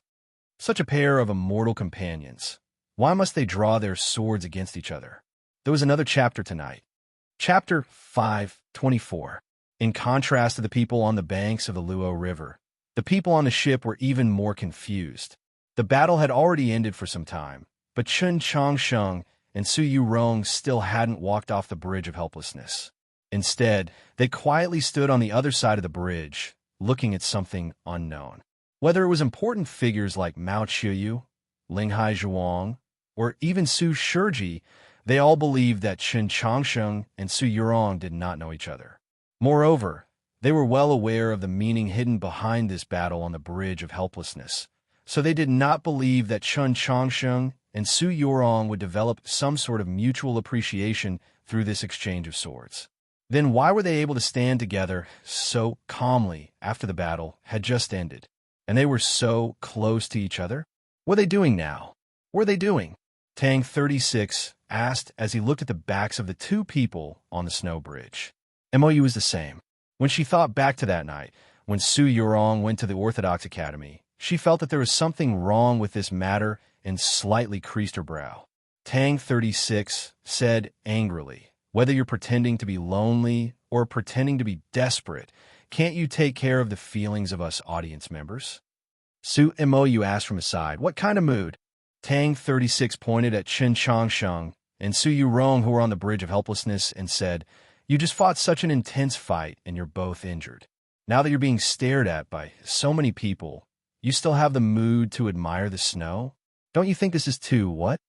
That was a dirty word. The people on the two shores of the Luo River and on the ship all had different moods, but none of them wanted to curse like him. Because at this moment, the scene on the bridge of helplessness was truly beautiful. Chen Changsheng and Su Yurong stood on the other side of the bridge, their backs to the great ship on the Luo River and the tens of thousands of people on the two shores. It was as if they were not in this world. After an unknown amount of time, Chen Changsheng raised his head, looked at her, and said, Su Yurong did not look at him. She gazed upstream of the Luo River and calmly said, "Do not speak." Chen Changsheng was a little hesitant and said, "Then Su Yurong slightly raised her eyebrows and said, "Didn't I say not to speak?" Chen Changsheng lowered his head and said, "Oh." Su Yurong looked at the falling snowflakes in front of her and said, "Don't tell anyone about us. Didn't I tell you not to talk?" Chen Changsheng only dared to think about it in his heart. Then he thought about her request and felt a little confused. "Huh?" Su Yurong suddenly asked, "Are you happy?" Chen Changsheng answered honestly, "Yes." Su Yurong turned her head to look at him and said with a smile, "So silly." Chen Changsheng scratched his head and said, "I'll be leaving first," Su Yurong said. Chen Changsheng was a little surprised and said anxiously, Su Yurong took the temple sword and walked toward the other end of the bridge. Chen Changsheng looked at her back that was gradually disappearing into the wind and snow. He didn't know how to react. He once more felt that sensation he had felt a few days ago in the mausoleum of Zhou. Countless emotions washed over him like a tidal wave. This time, there was no sadness in the tide. It was extremely complicated. He stood on the bridge of helplessness in a daze, watching the white crane fly away. Suddenly, he looked at the young bird that looked like a chicken. In the wind and snow, the young pung turned its head and glanced at him, seeming extremely mocking. He turned his head to look at the Luo River once more, leaning against the railing with his head lowered. He didn't cover his face with his hands. He knew that his face was burning hot. He also didn't cover his face with his hands because there was a small slip of paper in his hands. This small slip of paper had been secretly stuffed into his hands by Su Yorong when she received the temple sword. In the 6 Ivies, in the private schools of the provinces, counties, and countryside, when the spring sun was shining brightly outside the window, there would always be small slips of paper constantly flowing between the desks. Those small slips of paper were like the light of spring. Today, in the midst of the wind and snow, in front of the tens of thousands of people of the capital, he had also received a small slip of paper. On the slip of paper was an address and a time. Fortune Peace Roads, Fish with Tofu. Today, after dusk. This was the first time Chun Chongsheng had received this sort of small slip of paper. He thought back to those novels about gifted scholars and beautiful women that he had read in Tang 36's daily teachings. He thought somewhat uncertainly, is this the meaning of a date? The wind and snow continued as before, and the bridge of helplessness gradually began to liven up. Su Yurong conceded and then left. This battle that had been the focus of everyone's attention finally came to an end. Putting aside what sort of variables this battle on the bridge of helplessness would bring to the conflict between the Li Palace and the imperial court, this battle would assuredly be recorded in the annals of history as the first battle between the Pope and the Holy Maiden. It would then be mentioned countless times. For example, right now, many people wanted to know the details of this battle, especially Tang 36. He paid no attention to the signals of the Orthodoxy cavalry and the Imperial Guard. He transformed into a wisp of smoke and ran to the bridge of helplessness. Panting for breath, he asked Qin Chongsheng, just who won? Qin Chongsheng's mental state was still somewhat absent-minded. Upon hearing his question, he subconsciously replied, she didn't lose. I warned you before, don't go easy on her just because she's pretty. But look at it now. You didn't go easy on her, but you're playing this game with your mouth. She didn't lose, so you lost. Tang 36 angrily said, Su Yorong has already admitted that she lost, and you still want to trick me.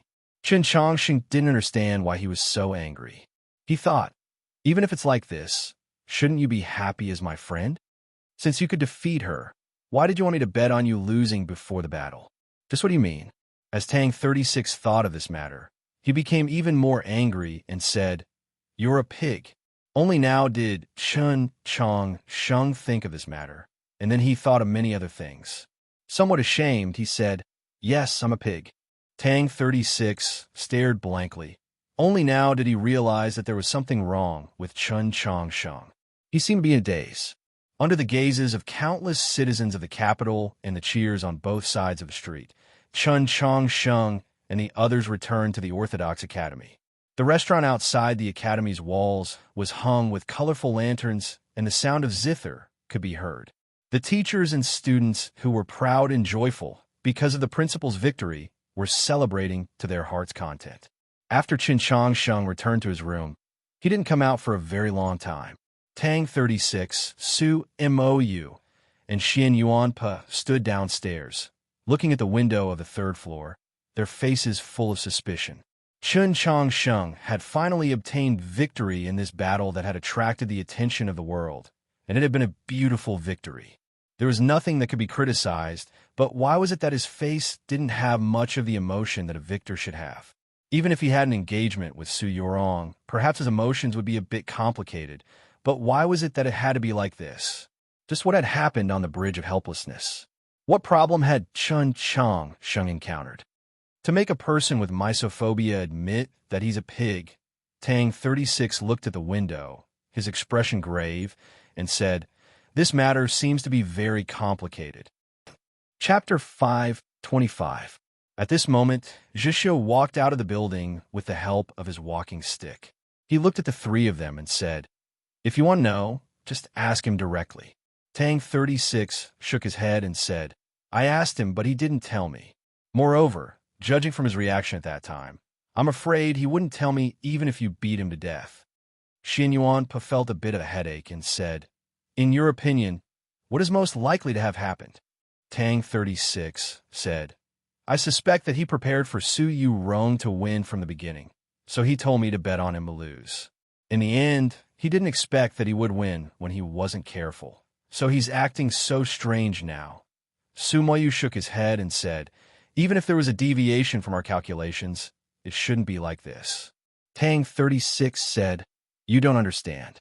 What I mean is, it is very likely that he used all his wealth to bet that he would lose. The field was silent. Xin Yuanpa only understood after a while. He sucked in a breath of cold air and said, Then isn't Chun Changsheng faking it? Zhixio saw that their words were getting more and more outrageous, so he shook his head and left, no longer caring about the matter. Su Moyu helplessly said, From what I see, Qin Changsheng's cultivation in the Tao has only deepened with each passing day, so victory or defeat isn't tied to his heart. You're all worrying too much. Xin Yuanpa thought for a moment before he shook his head and said, Just now in the car, his silly smile and frown didn't seem like it. Tang 36 sneered and said, If even a black bear can see it, then he really has a problem. At this moment, a shout suddenly came from the window upstairs. He wasn't facing an enemy, nor was there a cockroach. He was just venting. Look, if he hadn't lost so much money, he wouldn't be in so much pain. When have you ever seen him so emotional? Tang 36 sighed as he looked at the window on the third floor. However, the next moment, the shouts from the room turned into the humming of a song. One could vaguely tell that it was an unknown folk song. Su Moyu looked at Tang 36 and said, You still think he's in a bad mood? Tang 36 said, I've said it before, it's not a matter of good or bad mood. It's a matter of fluctuating emotions. Su Moyu thought about it and realized that Tang 36 words made sense.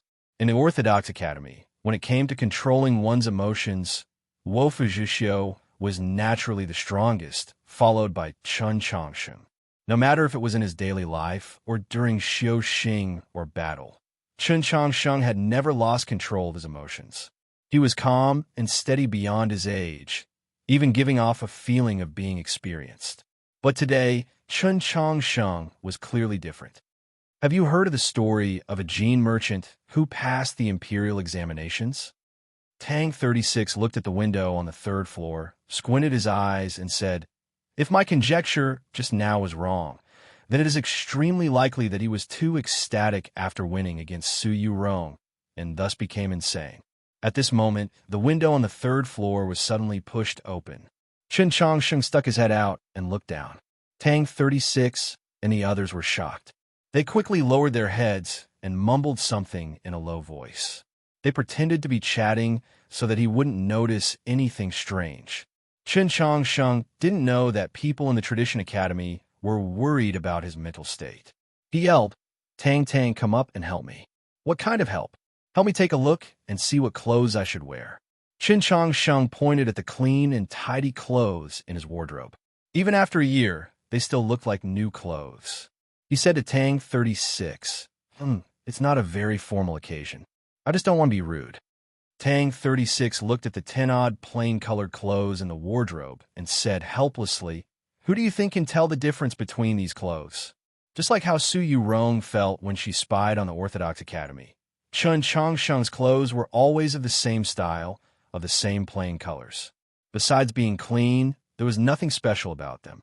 Qin Changsheng thought that this was indeed the case. After a while, he said, Why don't you lend me one of your clothes? The moon of the demons really came to the capital? Tang 36 looked as if he heard something unbelievable. He stared at his eyes for a while and said in confusion, For normal people, the celebration banquet of the Li Palace is of course important. But you can't go in and out of the Li Palace so casually. Why do you care so much about it? Qin Changsheng was startled. Only now did he remember that there was a banquet at the Li Palace this evening. The battle on the Bridge of Helplessness attracted the attention of the world. As the principal of the Tradition Academy and the accepted successor of the Pope, he defeated Su Yu Rong, who represented the Tian High Divine Empress and the Southern Sect. This celebration banquet was unavoidable. I have something to do in a while. You, and Su Mo, you represent me to the Li Palace. I might need you to help me explain a few things to the Pope. Tang 36 was very surprised. He thought that there was nothing more important than this banquet. It was very likely that the Pope would announce something during this banquet. What are you going to do? I really can't tell you. Tang 36 didn't ask anymore. He walked to the window and looked at the snowy lake with his hands behind his back. He said casually, "Where does the Academy's carriage go to pick you up?" They were too familiar with each other. Qin Chongqing knew what he wanted to do. He also knew that if he asked, Tang 36 would say that it was difficult to walk on the cold night. "I won't tell you the location. Don't even think about following me." He looked at Tang 36 back and said, "This is my own business. Let me deal with it myself." Tang 36 didn't turn around. He asked, "Are you sure you can deal with it yourself?" Qin Chongsheng said, "I'm not sure. I hope I can." After saying this, he took out a plain robe that he usually wore from his wardrobe. He looked at the bamboo dragonfly on the bookshelf and walked out of the room. Tang 36 stood by the window and watched him walk out of the house into the winter forest by the lake. After a while, he watched him leap over the wall of the academy and disappear. He couldn't help but frown. He thought, for you to be so cautious and your movements so secretive, just what are you going to do? He walked through the cold winter forest, crossed over the snow-covered wall of the academy, lowered his bamboo hat, and merged with the crowd on the street. He walked towards the gloomy sun over the snowy clouds. It didn't take long before he arrived at a very ordinary alley in the western part of the city. The alley was very short, but its location was excellent. Not far from it was the Li Palace, so there were many restaurants and restaurants. This alley was the Fortune Peace Road written on the slip of paper. Qin Chongsheng stood at the mouth of the alley and lowered his head to look at himself. After confirming that everything was in order, he slightly relaxed. He wore ordinary clothes, but they were washed very clean. Earlier in the Orthodox Academy, he had also washed himself very clean. On the bridge of helplessness, her fingertip had left a drop of blood between his eyebrows. Just as he had confirmed after leaving the Garden of Zhou, his blood no longer had any scent. After washing it 3 times, there was even less of a scent remaining. His body now only had the fresh and faint scent of soap leaves. His black hair was tied up very tightly. It was slightly damp and not completely dry. As it was blown by the wind of the winter streets, a thin layer of frost had formed on its surface. It was just like his current mood. Today, Tencent Academy gave me the honor of Novelist of the Year. I'm very honored and happy because of Falling Knight's novel. In 2013, I took a break for half a year because of my health, so the latter half of Falling Knight's novel didn't get the evaluation it deserved. In other words, I've always felt that Falling Knight's novel is the most underrated among my novels. Now, apart from the great readers, I've gotten some new recognition. I'm really happy about this, and I'm very grateful to Tencent Academy. Logically speaking, I should attend the award ceremony and sit with Lu Cixin and take a few selfies. But as everyone knows, I've been busy this month and really didn't have the time. It's a pity. I've been very busy and tired today. That's all for this chapter. I'll go and sort out the details of the later chapters later. There will be 2 more chapters tomorrow. Thank you, everyone. Just take it that I've thanked you for nothing. Still, thank you. See you tomorrow. Chapter 5:26. Qin Chongsheng walked into the alley. After a while, he walked out of the alley again. He stood at the mouth of the alley, seemingly at a loss, because he had walked through the alley twice and seen many restaurants, but he had not seen the fish with tofu mentioned on the slip of paper. Then wait for her to come? As he stood at the mouth of the alley, he suddenly had a thought. Could it be that in order to punish his stupidity, she was deliberately teasing him? Yes, that should be the case. Or else why would she leave a non-existent address on the slip of paper? His mood was rather complex. The snow drifting down from the sky gradually grew heavier, and the pedestrians on the street began to move away. Because of the banquet in the Li Palace today, many people had gone to the Divine Avenue to watch the excitement. The restaurants and restaurants on Fortune Peace Road did not have as much business as usual, and now seemed even more deserted. He did not leave, but waited at the mouth of the snowy alley. Lanterns hung on both sides of the divine avenue of the Lee Palace. Snowflakes drifted down, and the number of people of the capital waiting to watch the excitement had somewhat decreased. Those people who had persisted, upon seeing the luxurious carriages from the manors of the various princes and dukes, still felt that this trip had not been in vain. The great hall of light, where the banquet was being held, was already filled with priests, ministers, and people from various halls and schools. Meanwhile, the quiet and secluded hall behind the great hall of light was still as quiet as usual. The Pope was participating in the banquet today, and his hemp clothes had already been changed into divine robes. His right hand held a ladle and was currently watering the green leaf in the pot.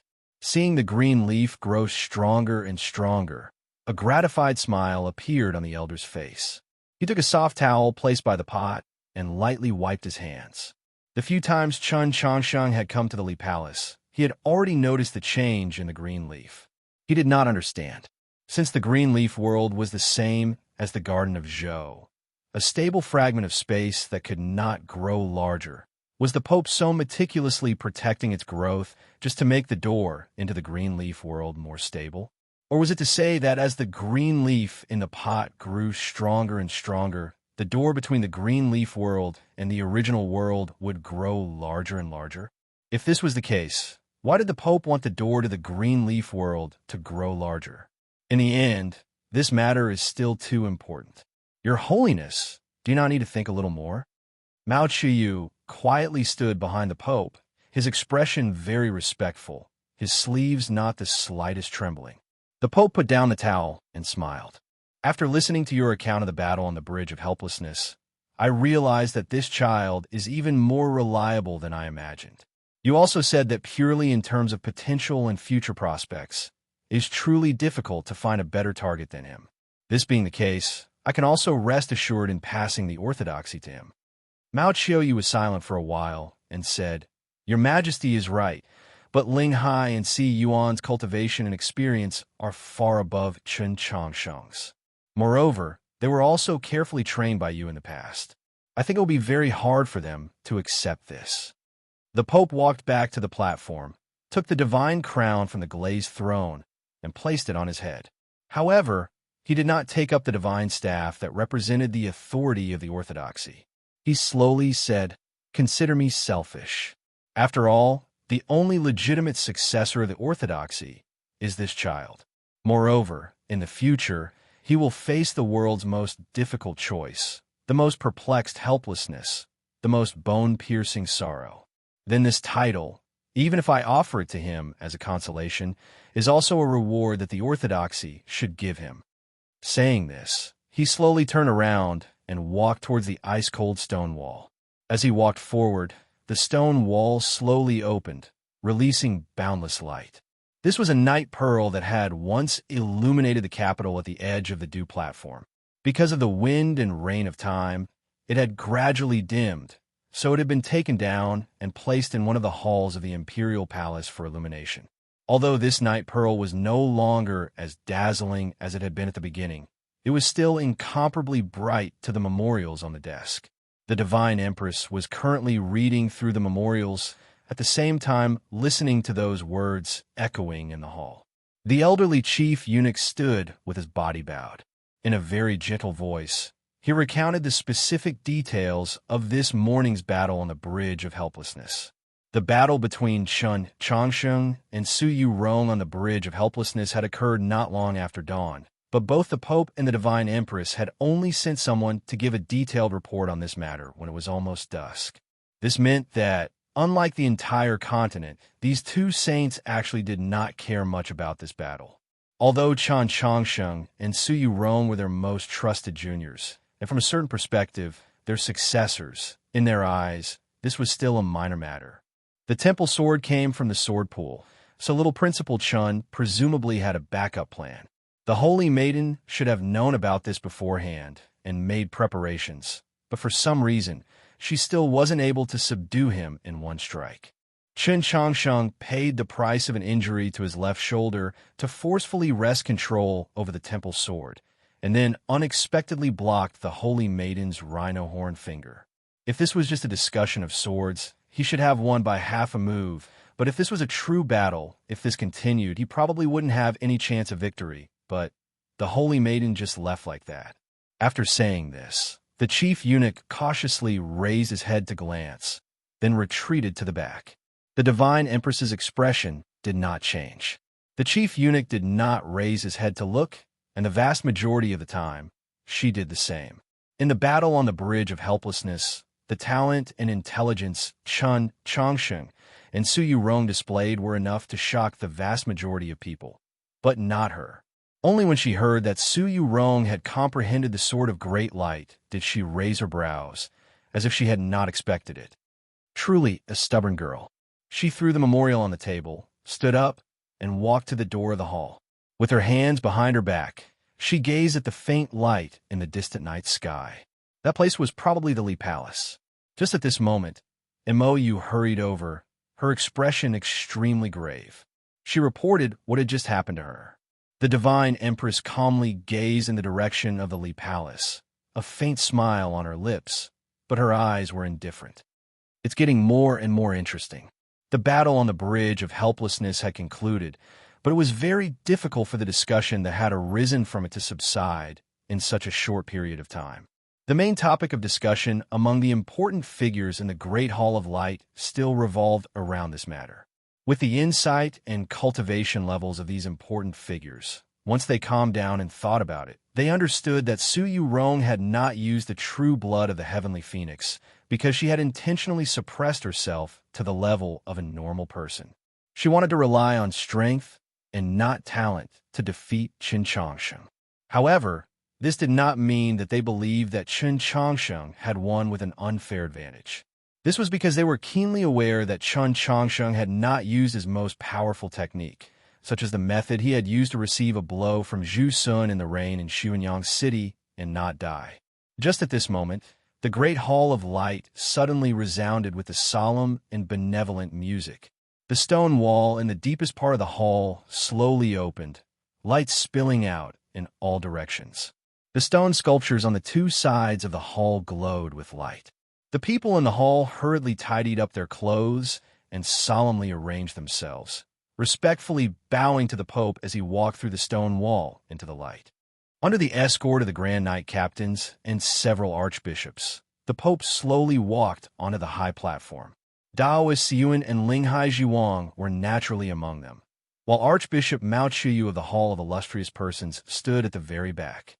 To everyone's astonishment, the divine staff that represented the authority of the orthodoxy was currently clasped in his two hands. Without any complicated or lengthy procedures, Mao Chuyu calmly began to read out the contributions Qin Changsheng had made for the orthodoxy. From the grand examination to the mausoleum of books, from the Garden of Zhou to this morning's battle on the Bridge of Helplessness, and even his admission as a new student of the Orthodox Academy, a matter that had originally been taboo to the orthodoxy, had become a stroke in his record of contributions. This had always been a celebratory feast for the orthodoxy, so it was naturally a celebration of Qin Changsheng's achievements. Mao Chuyu's reading of these was something that everyone had expected ahead of time, but no one besides Mao Chuyu and the Pope had expected what happened next. After Mao Chuyu finished reading out Qin Changsheng's achievements, he did not, as everyone had expected, directly announce the orthodoxy's reward. Instead, he calmly walked to the Pope's side. Under everyone's shocked gazes, the Pope extended his hand and took the divine staff, saying, "Bestow this blessing upon him." The Great Hall of Light was absolutely silent. No one spoke because they were all too shocked. Qin Changsheng was currently the principal of the Orthodox Academy. Long ago, he had been the Pope's martial nephew, but no one knew that after the Mausoleum of Books, the entire continent knew of the Pope's plans, knew that Qin Changsheng would become the next Pope. But in the end, this was only a guess, a deduction. Today was the day that the guess was confirmed, the deduction turned into reality. The Pope had given the divine staff, the symbol of the orthodoxy's authority, to Qin Changsheng. This was also announcing to the entire world that Qin Changsheng was his successor. The silence in the Great Hall of Light continued. It was not because it was strange, nor did it mean that some great wave would occur. No one dared to defy the will of the Pope here, but they did not know how to respond. This was a matter of course, but it had happened much earlier than they had imagined. It was impossible for them not to be shocked. Qin Changsheng was only 16. Daoists Siyuan and Linghai Zhuang, who had once been regarded by the entire continent as the most promising candidates to receive the divine staff and inherit the position of pope, had abnormally nasty complexions. They had originally believed that they still had 10-some years to change the pope's will, but they had not expected that the pope would not give them any time at all. They were keenly aware why the pope had chosen this moment to confirm Qin Changsheng as his successor. In the past, the Orthodoxy's new faction, like them and their supporters, might have used the excuse that Qin Changsheng was too young and needed to be observed for a few more years to delay the pope's decision. But the continent already had a 16-year-old holy maiden of the south, so what did it matter if another 16-year-old candidate for pope appeared? And this candidate for pope had just defeated the holy maiden of the south today. The silence in the hall continued. Gradually, the people began to feel that something was wrong. Even if they did not know how to react, what about Qin Changsheng? Even if he was also very shocked, he should have stood up and thanked the pope for his blessing, and then accepted the blessings of the people in the hall. Mao Qiuyu's gaze moved back and forth in the hall, his brow deeply creasing as he asked in disbelief, "Where's Qin Changsheng?" In a corner of the hall, a hand suddenly extended out from the crowd, accompanied by a rather uneasy voice. He was too happy at noon and ate too much. He has a bit of diarrhea, so he asked me to ask for a leave of absence for everyone. Tonight, during the Orthodoxy celebration, the Pope personally bestowing the divine staff and confirming the successor to the Orthodoxy. The person in question was actually not present. The Great Hall of Light was in an uproar. The crowd parted like water, revealing the person who had just spoken. Tang 36 lowered his head and raised his hand. The next chapter should be out before 12. Chapter 5:27. The previous chapter was called Asking for a Leave and Raise Your Hand. This was just the title of the chapter, not a real leave. It can't be that some students really thought I asked for a leave and got angry, right? Luckily, I made it in time, so I didn't change this chapter. Tang 36's hand was raised very low. His head was also very low, and his voice was actually also very low. Although his face couldn't be seen, one could imagine how embarrassed he must have been. The crowd parted like a tide. No matter how embarrassed he was, as everyone knew that he was Qin Changsheng's good friend, especially with his status as the superintendent of the Orthodox Academy, coupled with the fact that Su Mou and Xian Yuan were extremely insistent on turning their heads away, he could only walk forward, all the way until he reached the Pope. Mao Qiuyu's expression was rather unsightly, but he forced himself not to reprimand him. The Pope's expression, however, was very calm, and he handed the divine staff to him. The divine staff was not as heavy as people imagined it to be, but Tang 36 felt that it was as heavy as a mountain, almost unable to bear it. He bent his knees and bowed in place of Qin Changsheng. He lowered his head, but he could still feel the gazes from all around him. Some of the gazes were astonished, some were disdainful, some were gratified, but even more were hostile, sharp as swords. He felt that he was very innocent, so he was very angry.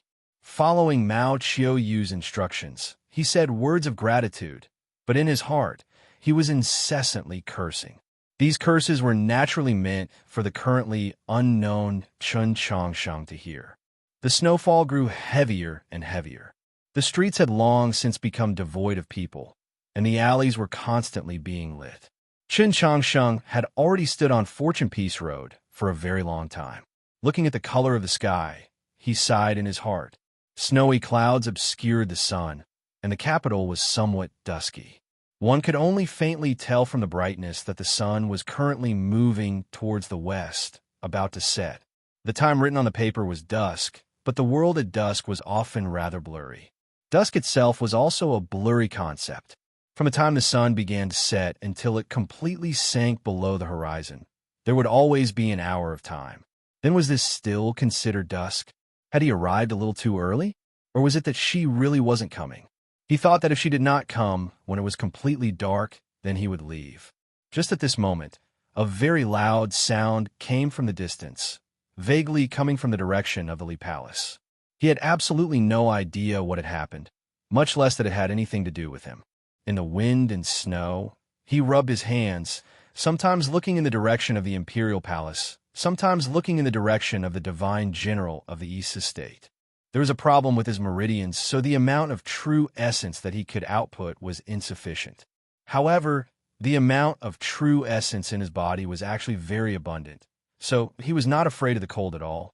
The reason why he kept rubbing his hands and occasionally stamping his feet was completely because of his mood. The sky gradually darkened and was about to turn dark. He had also given up all hope. At this moment, a voice rang out from some distance behind him. "Why are you standing here?"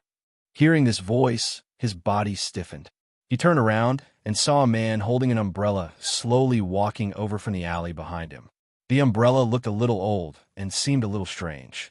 In the dim light, it isolated the area under the umbrella, making it difficult to see what was under the umbrella. Ordinary people might not even be able to see it, but Chen Changsheng could, because he was very familiar with this umbrella. This umbrella should have been his, so this umbrella was obviously the yellow paper umbrella.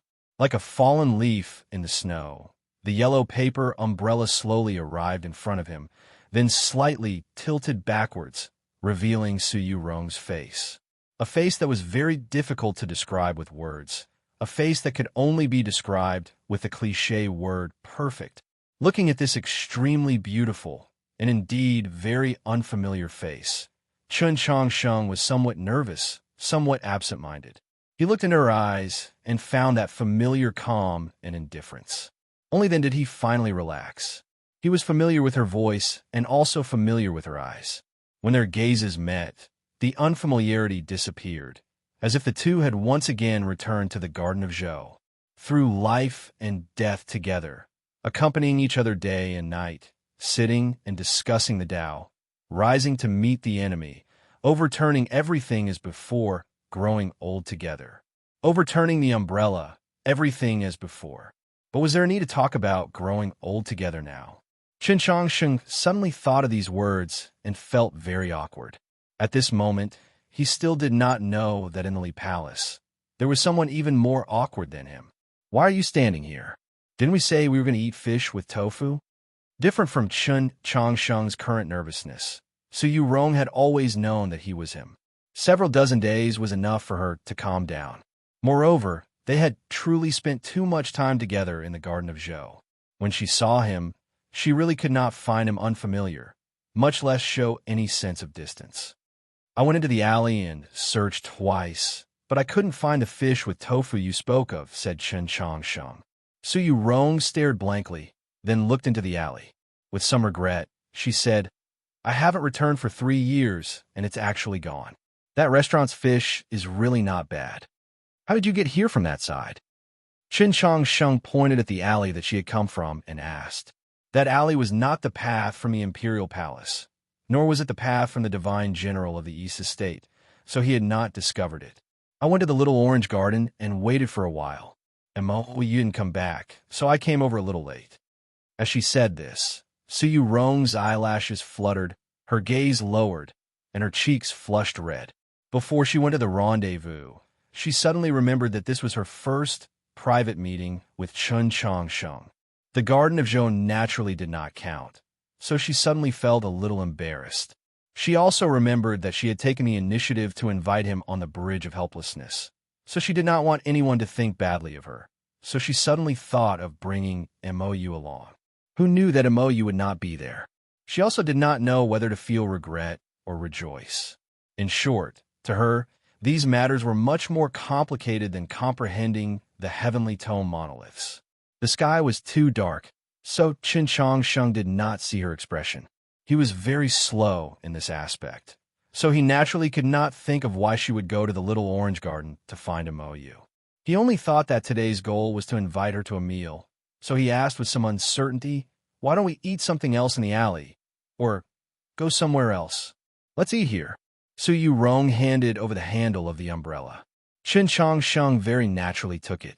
There was no need for words. not even a need for a glance. The act of handing over and receiving the umbrella was very natural, as if he had done it countless times. This was because they had truly done this action countless times in the Garden of Zhou, in the plains of the unsetting sun, when they encountered monsters, when they were in a hurry to travel. The vast majority of the time, it was her on his back, the umbrella in her hand. When she was tired, she would hand the umbrella over to him. Chen Changsheng held the umbrella, walking shoulder to shoulder with her into the snowy alley. Perhaps the speed at which time changed things in the world was not much faster than flowing water, but to change the restaurants on a street was extremely easy. Fortune Peace Road had long since ceased to be famous for its fish with tofu, but rather for its stewed bones in an iron pot. In this short alley, there were 5 stewed bones in an iron pot. The signs outside all had the words "Authentic Big Bones of Cheese City," but it was hard to tell which one was the real one. The steam from the iron pots seeped out from these restaurants, mixing with the rich aroma of meat. In this cold winter, it was incomparably alluring. Chen Changsheng and Su Yurong did not fear the cold, but rather yearned for this sort of feeling. They found a restaurant that seemed a little cleaner and walked in. The stewed bones in an iron pot were all in Kong pots. When the thick cotton curtain was lifted, a wave of heat greeted them.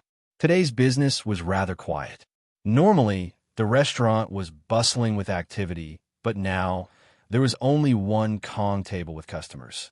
The customers in this sort of situation were naturally the true diners. Their attention was completely focused on the fragrant bones and wine, and they did not even notice the young man and woman that had entered. Chen Changsheng and Su Yurong walked to the innermost part of the restaurant, but before they could even sit down, they suddenly heard the sound of a fierce quarrel behind them. A customer heavily placed his bowl of wine on the table and angrily said, "Miss Yurong beat that Chen Changsheng like a dog. How could she lose?" Another customer sneered. "Then why did Miss Yurong concede?" That customer's face was completely red, and he choked out a few words. "That's because she couldn't forget her old love. She remembered that Chen Changsheng was once her fiancé, so she went easy on him." The boss, who was in the kitchen, heard the quarrel and hurriedly came over to mediate. With great difficulty, he managed to pacify these customers, and then he saw 2 new customers in the shadows in the corner. The young man and woman did not sit down, and the atmosphere was rather awkward. He couldn't help but feel that it was very strange, thinking, what does the quarrel of others have to do with you? Chapter 528. This store's Kong table was very clean. Even the edges of the Kong that easily collected dust could not be seen. However, Chen Changsheng and Su Yurong did not sit down. Hearing the quarrel coming from behind them, they could not help but feel a little awkward. Only when the owner walked over did the atmosphere ease up. Maybe it was because of the yellow paper umbrella, or maybe it was because the corner was a little dark, but the owner did not recognize them. He smiled and asked, "What would you 2 like to eat? The main dish of this store is all kinds of bones. What do you like to eat?" Chen Changsheng looked at Su Yurong sitting across from him, wanting to hear her opinion. Su Yurong lowered her head and did not say anything. "How about you 2 first have a bowl of pork bone soup to warm your body, and then slowly think." The owner increasingly felt that this young man and woman were a little strange, but running a restaurant in the capital, he had seen who knows how many strange situations, so he naturally would not be nosy. Hearing a certain word in the owner's words, Chen Changsheng felt his face become a little hot again. He waved his hand and said, "Let's not. How about beef bones?" The second half of the sentence was obviously asking for Su Yurong's opinion. Su Yurong did not have any objections, but thinking back to their conversation in the Garden of Zhou, she did not remember him having any taboos about eating pork. Why did he have such a big reaction? She could not help but feel a little curious. The owner was a very straightforward person. He made up his mind to add a few dishes for them, then went to the kitchen to prepare, leaving only the 2 of them at the Kong table in the corner. Su Yurong slightly blinked her eyes, cutting off the quarrel at the table in front of her, then looked at him and asked the question in her heart. "It's not that I have any taboos, it's just..." Chen Changsheng hesitated for a while, then very honestly said, "Tang 36 said I'm a pig, and I really think I'm a pig, so I don't want to eat pork right now. Su Yurong knew the meaning of his words and could not help but smile. She suddenly thought of something, frowned, and said, "You told Tang Tang?" "No, he called me a pig because of something else." Chun Chong, Sheng explained. After saying this, the area around the Kong table became quiet again. The guests at that table were still arguing fiercely, but no sound could be heard. Even the sound of the wind and snow outside the restaurant could not be heard. All that could be heard was the crackling of the firewood in the Kong. In reality, this sound could not be heard by ordinary people. "What that person said is wrong," Yi Zichen said. Su Yurong glanced at the Kong table, then turned her head to look at him and explained very seriously, "On the bridge of helplessness, I didn't hold back. I was very serious." She had to make this clear because it was the truth and because it represented her respect towards Chun Chong Sheng. Chun Chong Sheng said, "Although I calculated a draw, my talent and comprehension are not as good as yours. If I don't use all my strength, I can't do it. I just want to fight you fair and square." Su Yurong calmly replied, "Whether it's in the Garden of Zhou or in the future, I probably won't have this opportunity. So after entering the capital, I didn't go find you." At this moment, Chun Chong Sheng finally understood why she had been hiding it from him. One of them was the candidate for Pope, while the other was the newly appointed Holy Maiden. Moreover, they represented the orthodoxy and the imperial court, two great powers. No matter how one looked at it, they were innately enemies. But if he knew of her true identity, there would naturally be no such intense battle on the bridge of helplessness. From now until a long time in the future, there would be no such thing. It was impossible for him to be her enemy, and he believed that it was the same for her. "But you still didn't use your strongest move." Chun Chong Sheng looked at her and said, "If I'm not wrong, in the Garden of Zhou, your innate bloodline awakened once more." Su Yurong replied, "Yes." Chun Chong Sheng said, "If you really used the bloodline of the heavenly phoenix, I wouldn't be your match." Su Yurong asked, "Do you really want to be defeated by me so much?" Chun Chong Sheng hesitated, then said, "Actually, I just wanted to see how you would look with your phoenix wings. I thought that it would be very beautiful." There were many things that truly did not need teaching, did not need Tang 36's guidance. Even the most inarticulate person would occasionally say very beautiful words. In front of the person, he wanted to express his kindness and affection. Su Yurong thought, "You've seen it before, but you were asleep at the time." Because of Chun Chong Sheng's extremely rare beautiful words, she was somewhat unaccustomed and somewhat bashful. Changing the topic, she said, "You also only used one sword." She knew better than anyone else in the world that all the swords of the sword pool were in Chun Chong Sheng's sheath. That was his true, strongest move. "Even if I used 10,000 swords at the same time, I wouldn't necessarily be able to directly contend against your sword of great light." Chun Chong Sheng looked into her eyes and sighed with admiration. "You really are very outstanding." Su Yurong looked into his eyes and sighed helplessly. "You really didn't feel it?" "Feel what?" "The blade intent hidden in the sword of great light." Hearing this, Chun Chong Sheng was very shocked. He thought, the sword of great light is the most profound sword style in the world. What blade intent can control it? "I used the halving blade technique, transforming blade intent into sword intent, so that I could just barely use the sword of great light." Su Yurong said, "I still have to thank you for the clash of sword intents at the time, or else I wouldn't have been able to grasp this sword style in a few short days." Hearing the 4 words, "having blade technique," Chun Chong Sheng was even more shocked. He thought, wasn't the having blade technique temporarily unusable? Only after hearing the second half of her words did he understand. Although he had never used the having blade technique before, the having blade technique was extremely tyrannical and wild. It was still forcefully concealed within his sword intent. On the bridge of helplessness, Su Yurong had precisely combined the blade technique she had grasped with the blade intent he exuded. Finally, she had comprehended a bit of blade intent, allowing her to display the sword of great light. In the eyes of many, the battle on the bridge of helplessness that had begun this morning represented many things. Who could have thought that, for Su Yurong, besides fighting to her heart's content? The battle on the Bridge of Helplessness was also an excellent opportunity to help her comprehend the mysterious technique of the Having Blade technique and subsequently grasp the Sword of Great Light. When Chen Chongsheng thought of this, he couldn't help but feel admiration for her, but he also felt that it was somewhat inappropriate. He thought, why is there a need to be so anxious and even somewhat dangerous? If, in the battle on the Bridge of Helplessness, she was unable to comprehend the essence of the Having Blade technique, unable to grasp the Sword of Great Light, and if he were to make a slight mistake, how terrifying would that be? There was no need for words. Seeing the worry in his eyes, Su Yurong knew what he was thinking. She calmly said, I am the youngest holy maiden in history, and also the weakest holy maiden. Teacher has left, and the Empress is still a person of Zhou. So, I need to establish my might as quickly as possible. These words were very plain, even somewhat crude, but very sincere. The vast majority of holy maidens of the South would enter the divine domain, and her teacher was a saint who could easily defeat the storms of the 8 directions. Even the weakest holy maidens of the South were at least experts half a step into the divine. Only she had become holy maiden at the age of 16, not even breaking through to star condensation.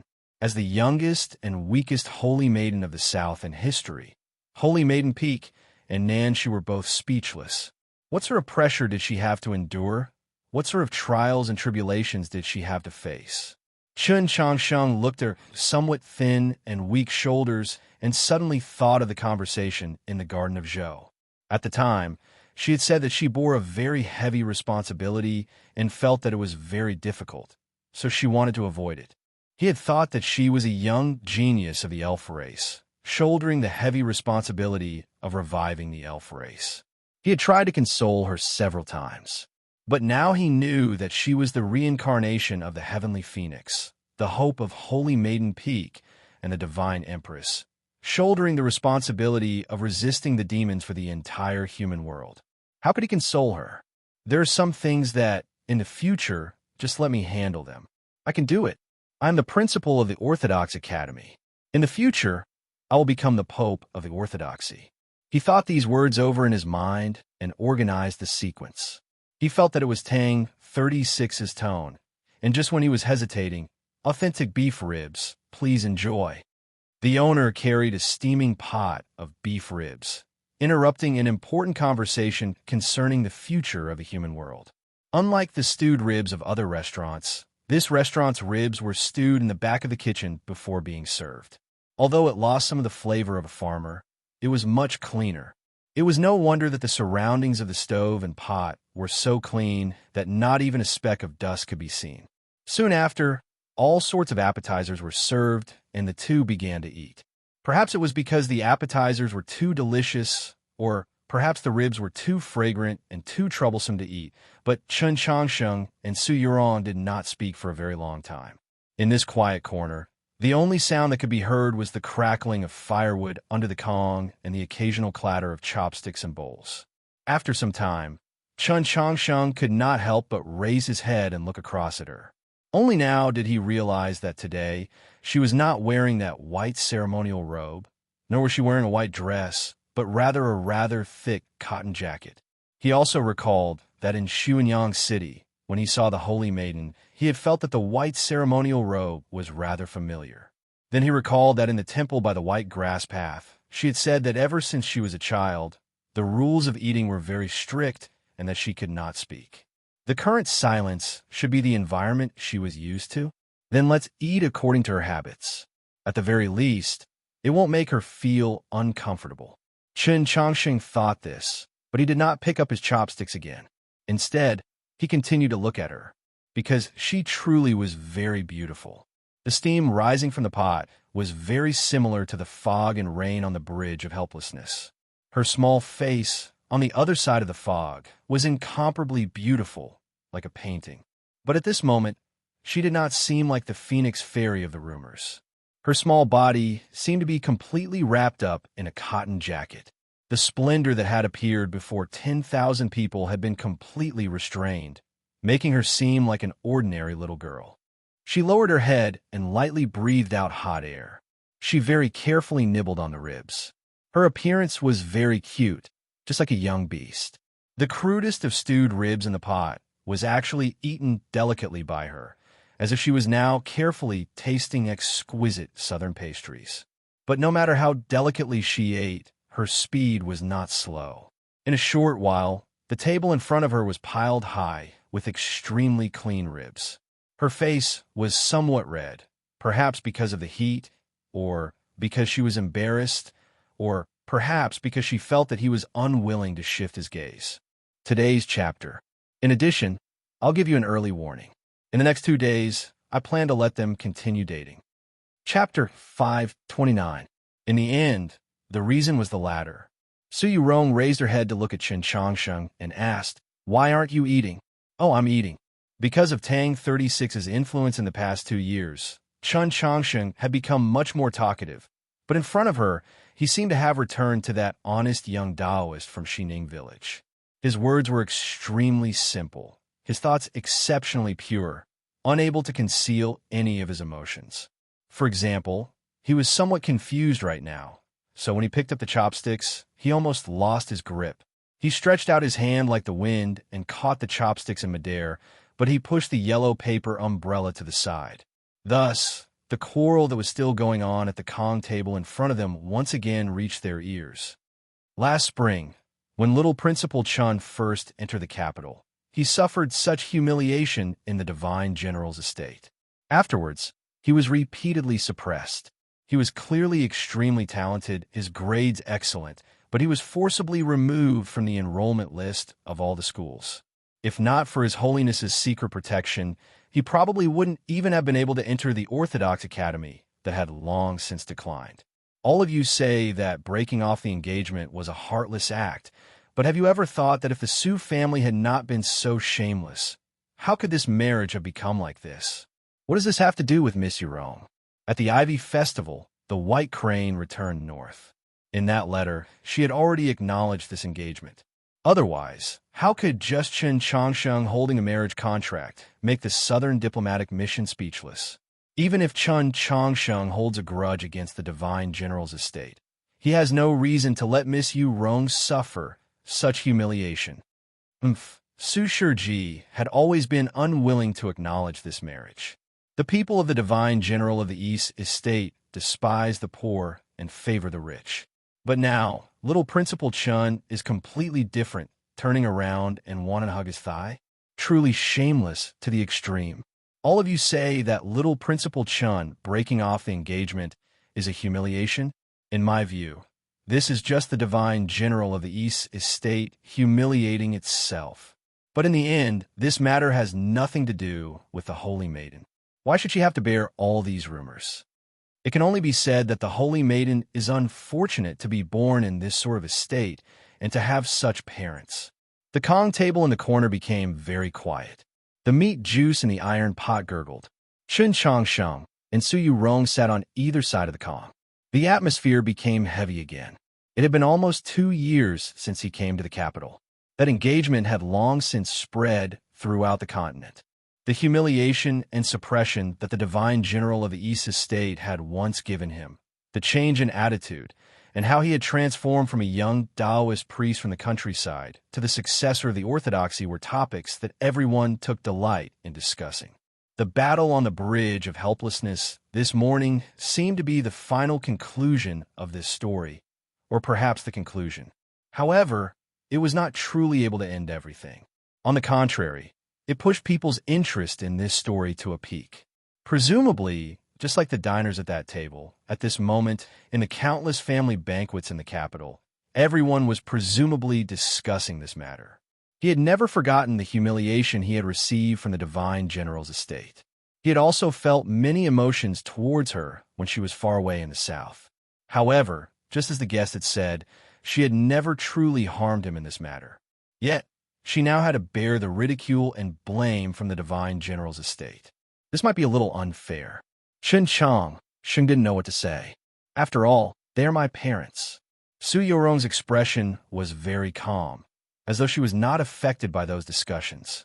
Her following words, however, took a sudden turn. I want to drink some wine. Okay. Chen Chang Sheng had the innkeeper bring out 2 small jars of the best wine. He opened the clay seal on one of the jars and filled her bowl to 70%. Su Yurong softly expressed her thanks and opened the other jar of wine. She filled his bowl to the brim and then looked at him. Tell me. Chen Chang Sheng still didn't know what to say. After thinking it over, he looked at her beautiful face and hesitantly asked, Face. Some sort of technique from South Stream Temple. Oh. After these 2 simple sentences, the Kong once more fell silent. Su Yurong raised her bowl of wine and took a small sip.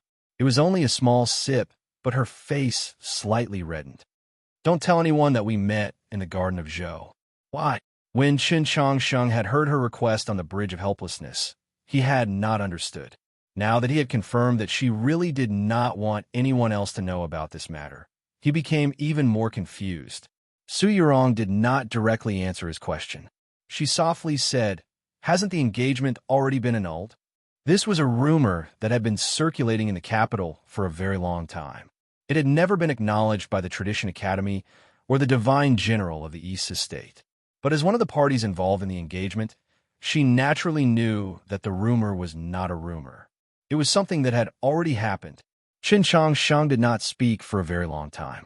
When the snowy wind on the bridge blew away the white gauze, and he saw her eyes, that was the happiest moment of his 16 years. Compared to when he memorized the last Taoist scripture in the old temple, found the fated star in the Tradition Academy, obtained first place on the first banner in the grand examination, and found Wang Jisu's notebook in the pavilion of ascending mist, he was happier. So she was still alive. She was her. She was his fiancée. Was there anything more bizarre than this in the world? Was there anything better than this? When he was bathing in the small building of the Tradition Academy, he had already thought it over. He would go to the Li Palace and ask the Pope to repair the marriage contract. Then, he would bring Tang 36 and the others directly to the Imperial Palace to find her. If she agreed, he would directly propose to her. He had never experienced love, but as long as he was sure that something was what he wanted to do, he would definitely do it with extreme seriousness and focus, seizing every minute. But now, she was saying that this matter could not be told to anyone. Then how could he convince the Pope to rescind the decree annulling the engagement? A month ago, he had worked extremely hard to finally annul this engagement. Now he realized that he very much needed this engagement. Tang 36 was very right. I thought you were dead.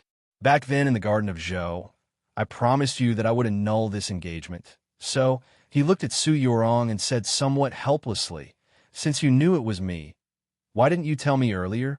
Su Yurong's expression was slightly cold. In the Garden of Zhou, you lied to me. I was the one who discovered the truth, so why did I tell you? Chen Chang Sheng felt very innocent and asked, When did I lie to you? Don't tell me you're called Su Sheng. You are also not Lady Chu Jian. Why didn't you admit that you were Chen Chang Sheng? Back then, why didn't you say that you were Su Yurong? They looked into each other's eyes and practically asked this question at the same time. Then they remembered that back then, in the snowy temple by the white grass path, when they announced their names for the first time, they also said 2 fake names at the same time. It was unknown what they were thinking at the time. Chen Chang Sheng recalled his mood at the time.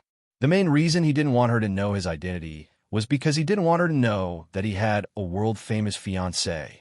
Perhaps Su Yurong also thought this way at the time and didn't want him to know that she had a world-famous fiancé. Is it very embarrassing to have a fiancé like me? He looked at Su Yurong and asked. He was somewhat serious, but also somewhat bitter and sad. After lying in bed for an entire day, the sky was dark. I said that I wouldn't say the reason for taking a day off. Today I didn't, so I said that my cold is a bit heavy. I wish everyone a happy holiday and good health. Chapter 530. Of course, that couldn't be the reason. Chen Changsheng recalled the scene in the snowy temple and quickly rejected this question. He then thought of another important question.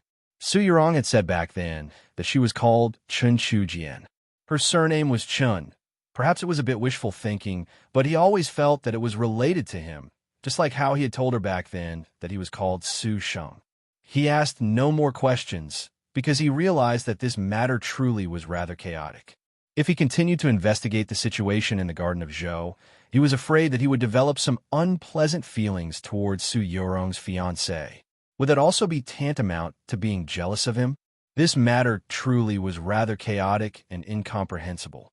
One had been well-versed in the Taoist canon since childhood and had all the principles at her fingertips, while the other had a tranquil Tao heart and had begun to study the heavenly tome monoliths at the age of 12. Chen Changsheng and Su Yorong were the cream of the crop, both geniuses of cultivation. However, when they had dealt with this matter in the Garden of Zhou, they had been very flustered and had made many mistakes.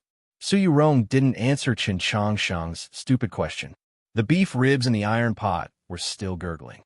In the quiet morning, they looked at each other and knew why the two of them hid their identities at that time.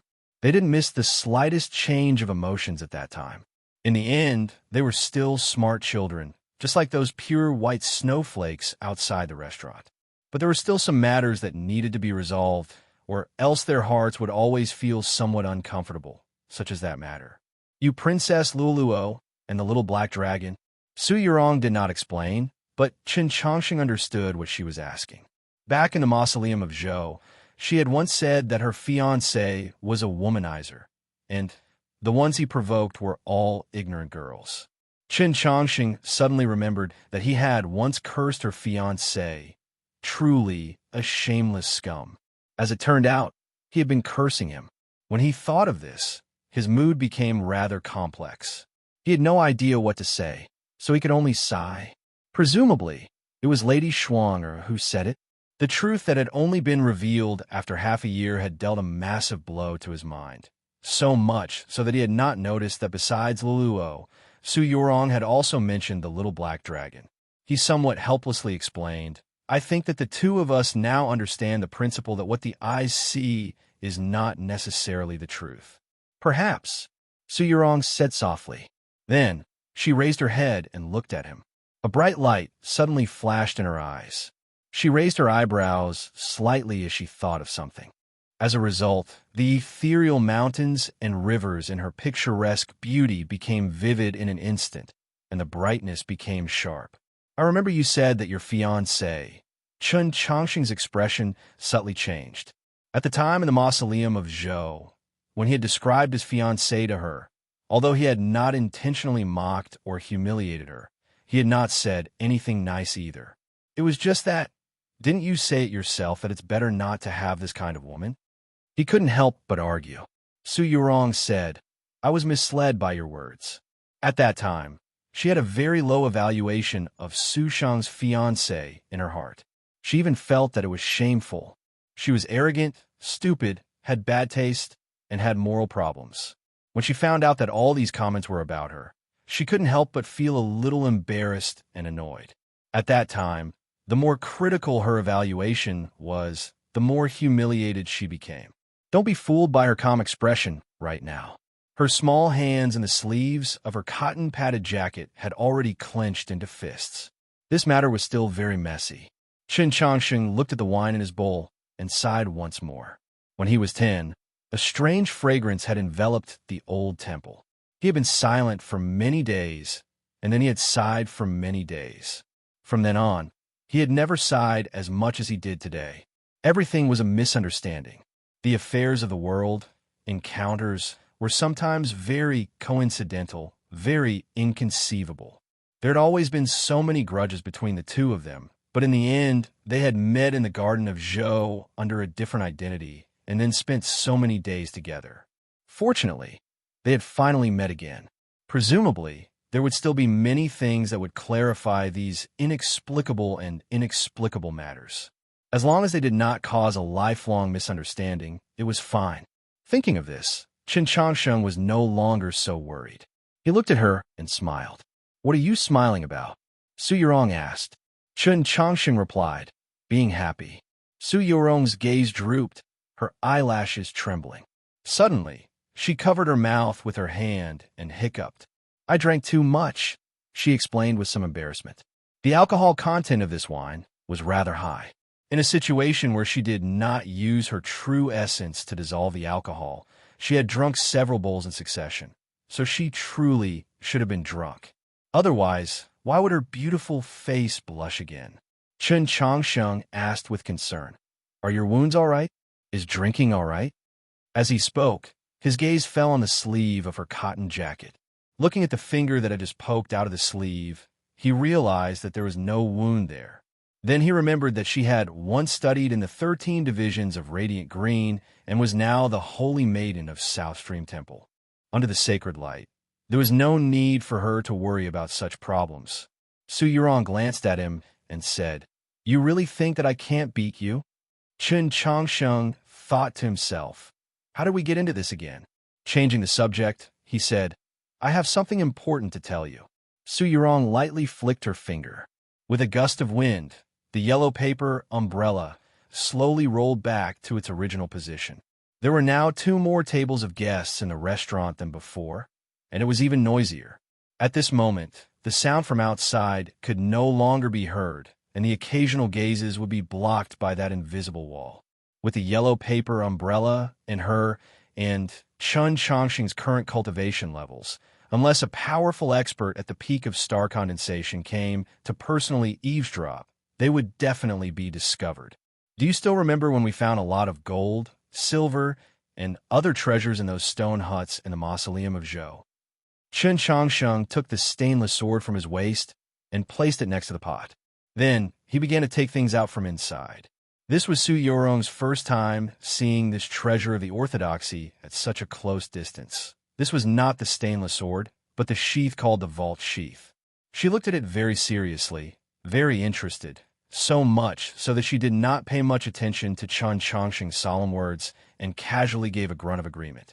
Before Nank brought the soul wood and drove the monster tide to surround the mausoleum, the soul pivot began to go crazy and broke many things. Those pills had already lost their effectiveness, so it doesn't matter if they're destroyed. It's just that those secret manuals are a bit of a pity. Oh, and then there's the jade and crystals. After they were crushed into powder, they weren't worth much. The gold was still all right. Later on, I asked someone to meld it into liquid gold and cast it into smaller pieces, so there wasn't too much damage. This is pearls.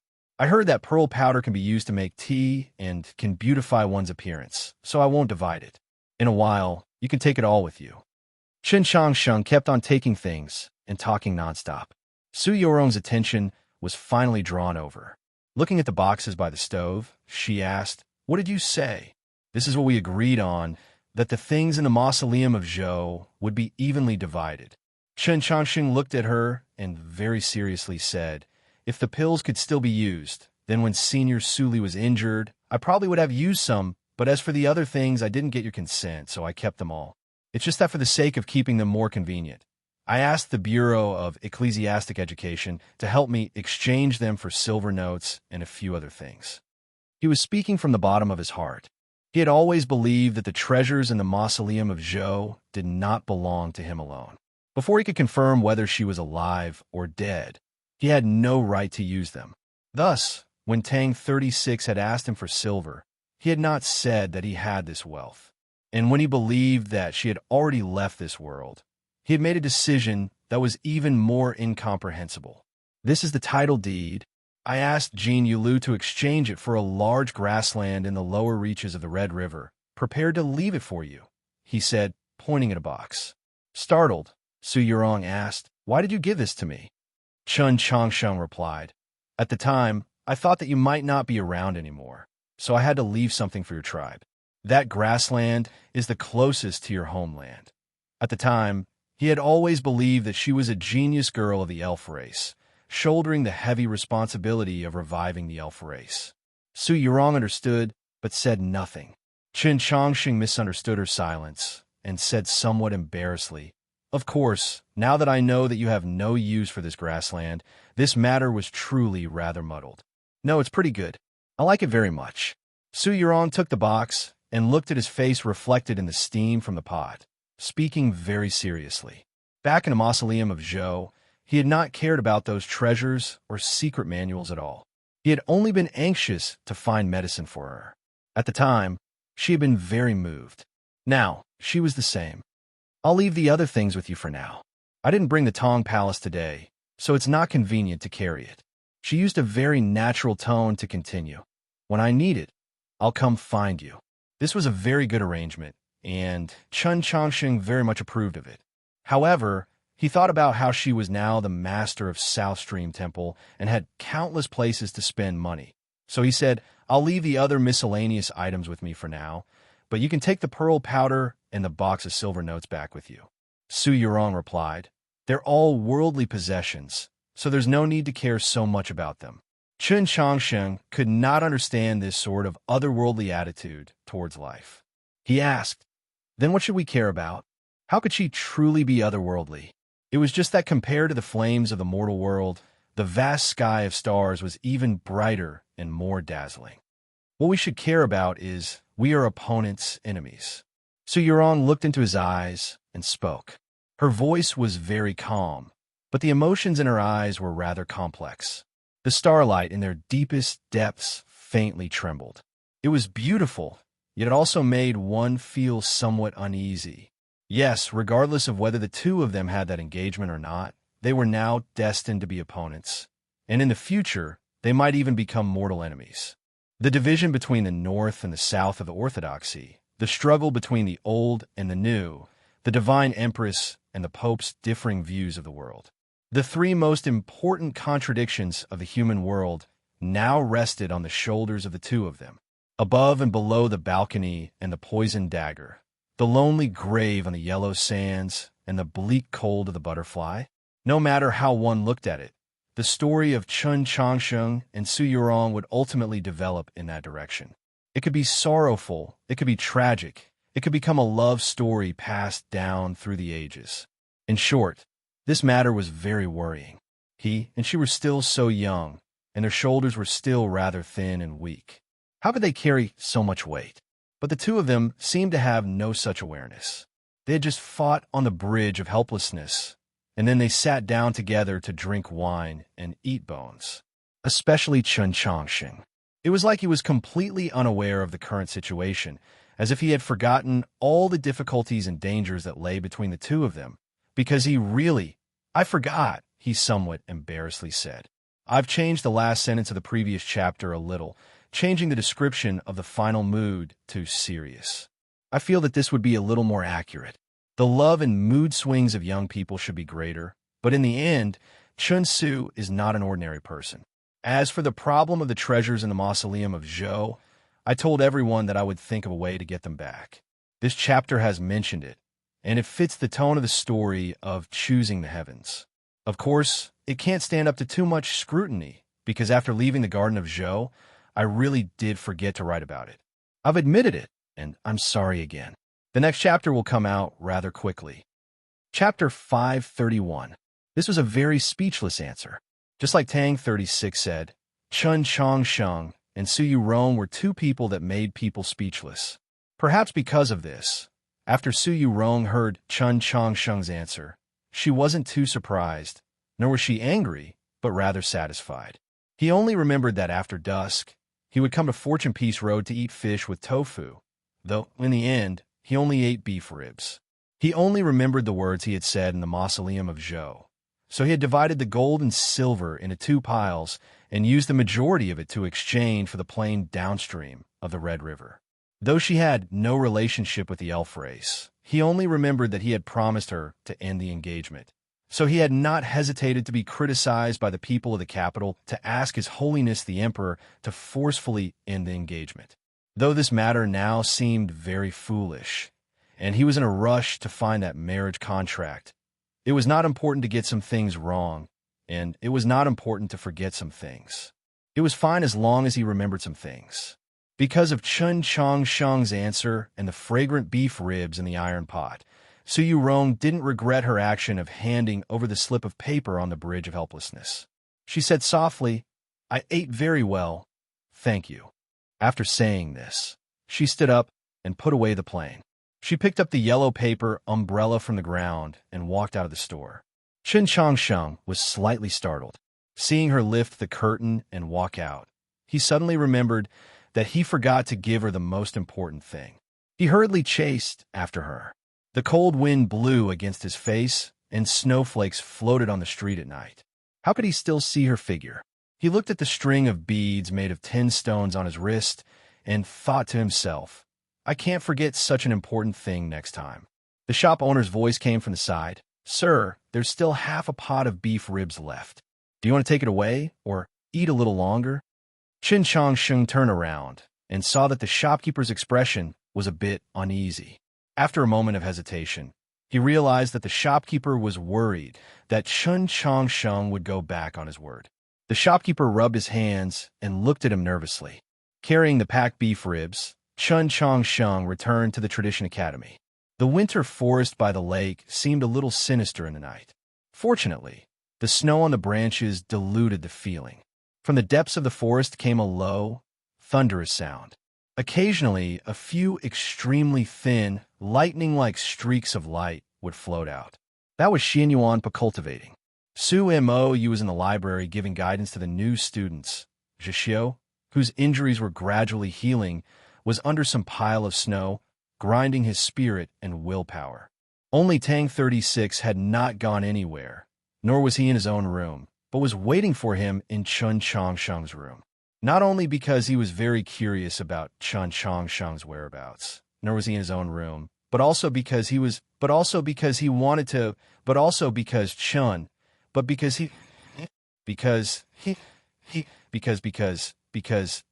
you, Chun, and because he had, because if, and because, and Chun, and if, and Chang Yang one, and Chun Chang Yang, and Chun, the Chong, Chong, Chun, and Chong, and he. Tang 36 had already sat in his room for a very long time, thinking about that embarrassing scene in the Li Palace, thinking about those gazes that were like real swords. Even now, he still felt that his back was somewhat sore, and thinking about where Chen Changsheng was enjoying himself, his mood was getting worse and worse. So when Chen Changsheng returned to his room, what he saw was, of course, a very ugly face. For some reason, perhaps because he was hiding the truth, Chen Changsheng felt uneasy when he saw his face. He placed the lunchbox on the table and pretended not to see Tang 36 sitting on his bed. He pretended that he had no misophobia and very carefully said, "The beef ribs of Fortune Peace Road taste pretty good. His Holiness the Pope's divine staff tastes even better." No matter how ugly Tang 36's face was, it couldn't be any uglier. But the anger represented by his deliberate indifference was very easy to see. Chen Changsheng took over the godly staff and was very surprised. Although Tang 36 had predicted this beforehand and warned him, he still didn't expect it. Tang 36 looked at him and coldly said, "You don't intend to explain?" Chen Changsheng looked at him and said, "I just arranged to have a meal with someone. It's nothing major." "But you still can't say it?" "Yes." "Then who did you have a meal with?" "I also can't say." Chen Changsheng was rather nervous, but when he thought about how he had sat across from Su Yurong and drank wine, he couldn't help but perk up the corners of his lips. Seeing this, Tang 36 sucked in a breath of cold air and said, "A woman?" Chen Changsheng was very shocked and asked, "How did you see?" Tang 36 sneered, "Look at your face full of spring breeze and your 7 emotions. Only Xianyuan wouldn't be able to see it." Chen Changsheng was rather embarrassed and didn't know how to respond. 3 days, 3 days at most. Tang 36 clenched his teeth and said, "I'll definitely be able to find out what's going on with you. You clearly just met Su Yurong, but you weren't captivated by her and instead went to meet with another girl. I'm really curious to see just how good that girl is." Chen Changsheng was rather confused and also faintly unconvinced. He asked, "Why can't I meet with Su Yurong?" Tang 36 expressionlessly said, "Su Yurong will meet with you in private? Why don't you just tell me that you are Su Li's illegitimate child?" Chen Changsheng thought about it and said, "If that's the case, then wouldn't Zhixiu have to call me brother-in-law?" Tang 36 heard this and laughed. Then he thought of something and his smile disappeared. He looked at Chen Changsheng and said, "You actually learned to tell jokes, and it's really funny. You're really done for." Chen Changsheng didn't understand and asked, "What?" Tang 36 looked at him sympathetically and said, "It seems that you really like that girl, or else your personality wouldn't have changed so much. What will you do in the future?" Chen Changsheng laid on the bed, tossing and turning. Even when it was late at night, he still couldn't fall asleep. After the age of 10, other than the time when he first entered the capital to absorb starlight and purify, this was the first time he had insomnia. Tang 36's final words seemed to tear open the paper window, allowing the starlight to fall upon the snowy plains in his body, clearly illuminating all his thoughts.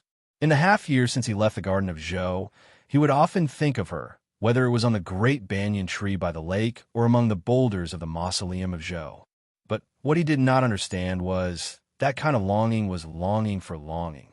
Until today, when the white gauze fell from the bridge of helplessness, and he saw her eyes, especially when he saw her in the small tavern, wrapped in a large cotton-padded jacket, taking small sips of wine and gnawing on a bone.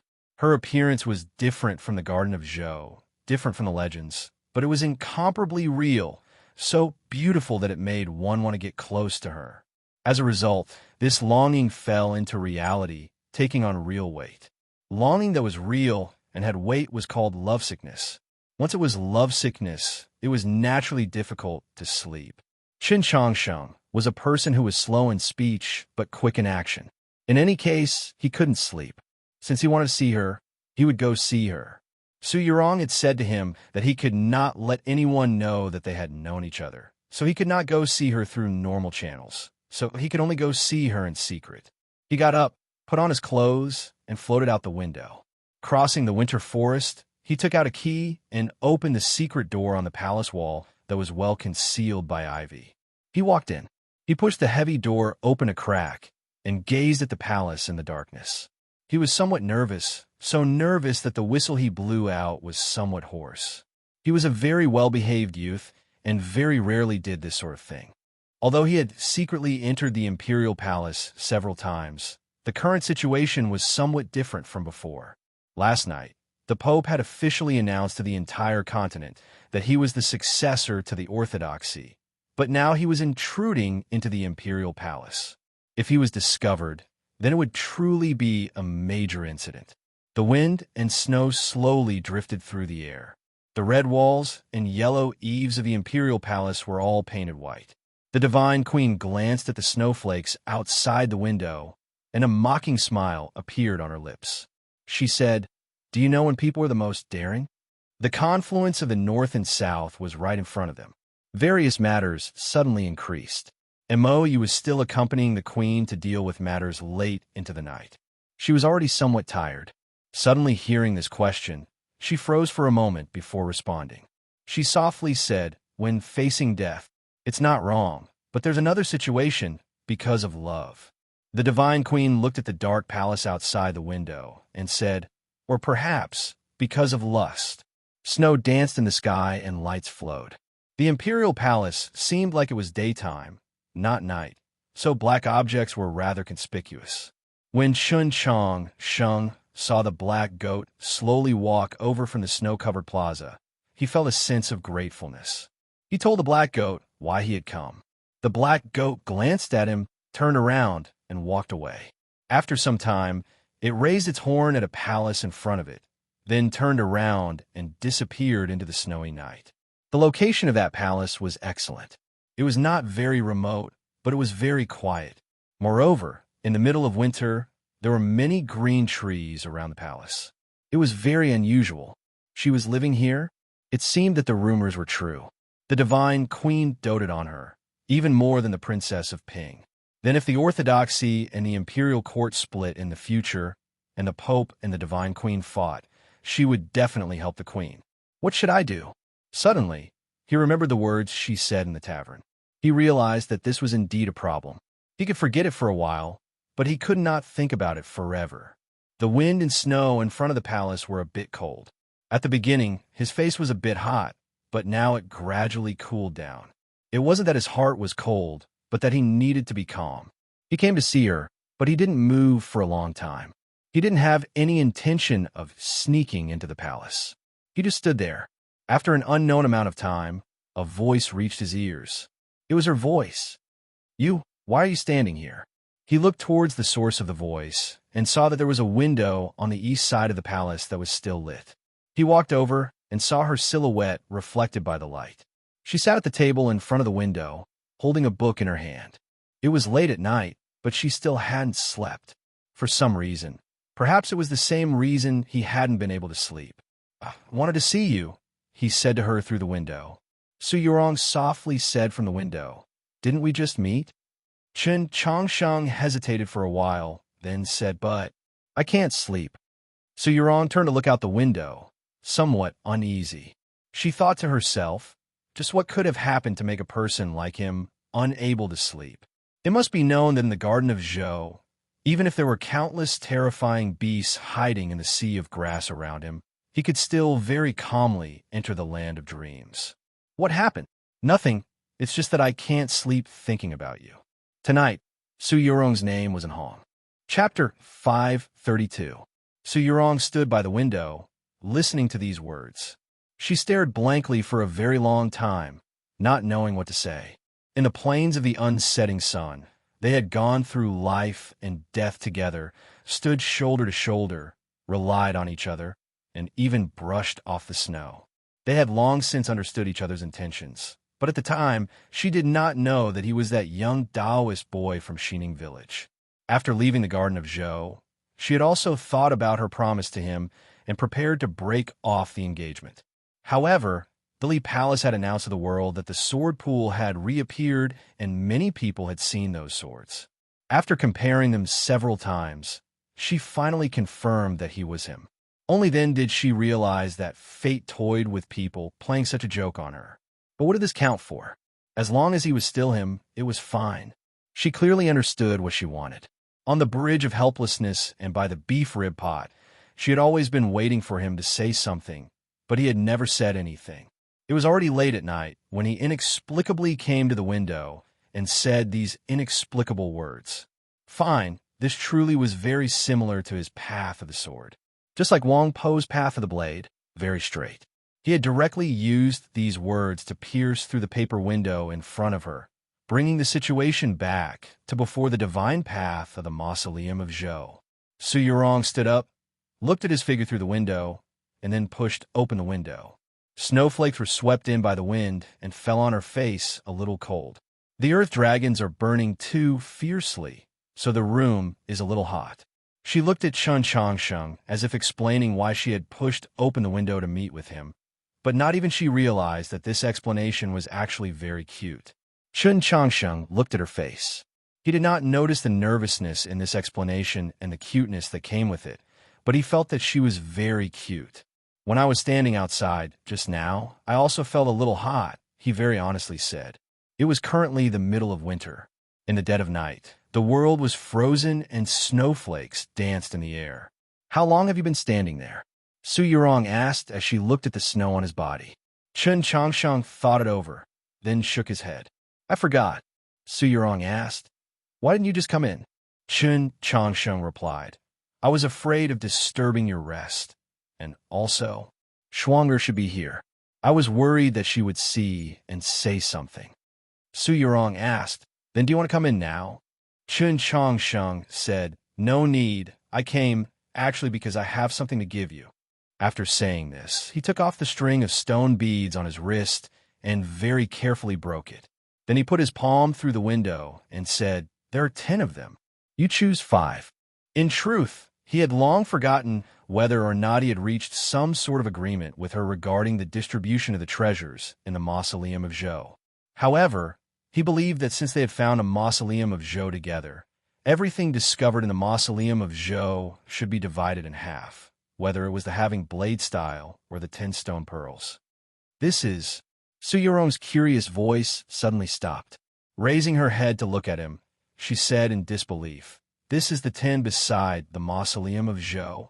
If it were any other cultivator, even a prefect of the orthodoxy like Linghai Zhuang, they would find it impossible to see anything wrong with these ordinary and unremarkable stone pearls, as these stone pearls truly did not give off any ripples of qi. However, she had begun comprehending the heavenly tone monoliths when she was 10-some years old, and she had even personally seen these heavenly tone monoliths in the Garden of Zhou, so she could naturally sense that something was different.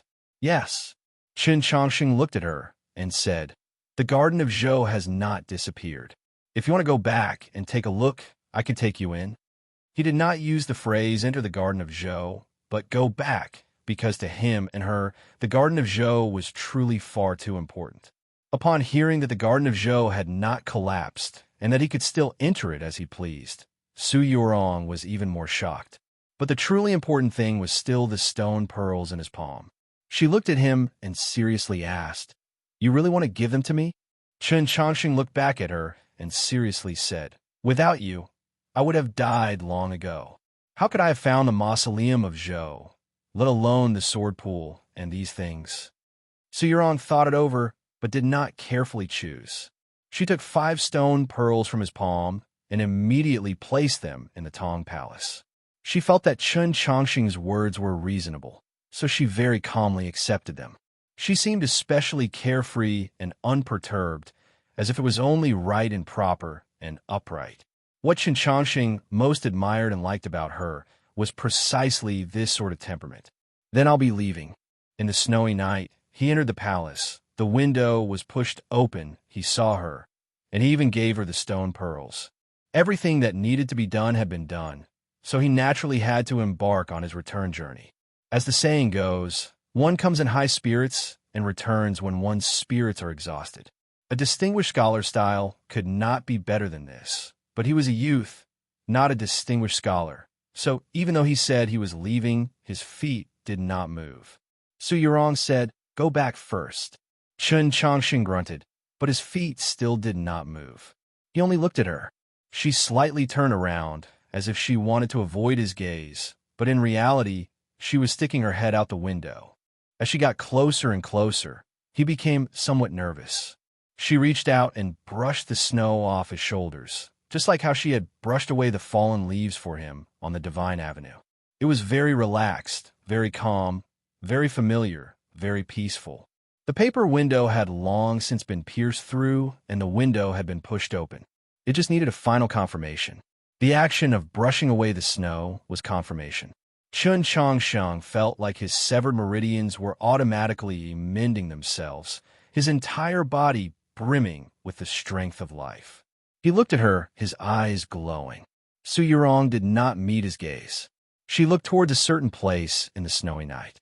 She still felt that her face was somewhat hot, so she softly said, "Tomorrow, I want to go to the Orthodox Academy to take a look." Chen Chongqing no longer hesitated. He turned around and walked into the snowy night. He was very sure that this time, he would definitely be able to fall asleep. At 5 in the morning, Chen Chongqing woke up. He took 5 breaths to calm his mind, then opened his eyes. He washed and dressed, then went to run by the lake. Calculating carefully, he had not even slept for 4 hours. Strangely, his spirit was very good. He did not have the usual dark circles on Tang 36's face, and his feet seemed to move like the wind. As time passed, more and more students came to run by the lake, but none of them were faster than him. From time to time, he would surpass them, and when the students saw that it was him, they hurriedly bowed. No matter how young he was still the principal, not to mention that he had confirmed his status as a candidate for Pope last night, so the students were even more respectful than usual. But he could not see the difference. He was even more patient and calm than usual, and he returned the bow. The breakfast in the small dining hall across the lake was golden millet porridge, but he could not tell the difference between it and normal millet porridge. Even when Xin Yuanpa took the mountain sea sword from the pile of firewood and flaunted it in front of him, saying that when he was cultivating last night, he had succeeded in drawing lightning to sharpen the sword.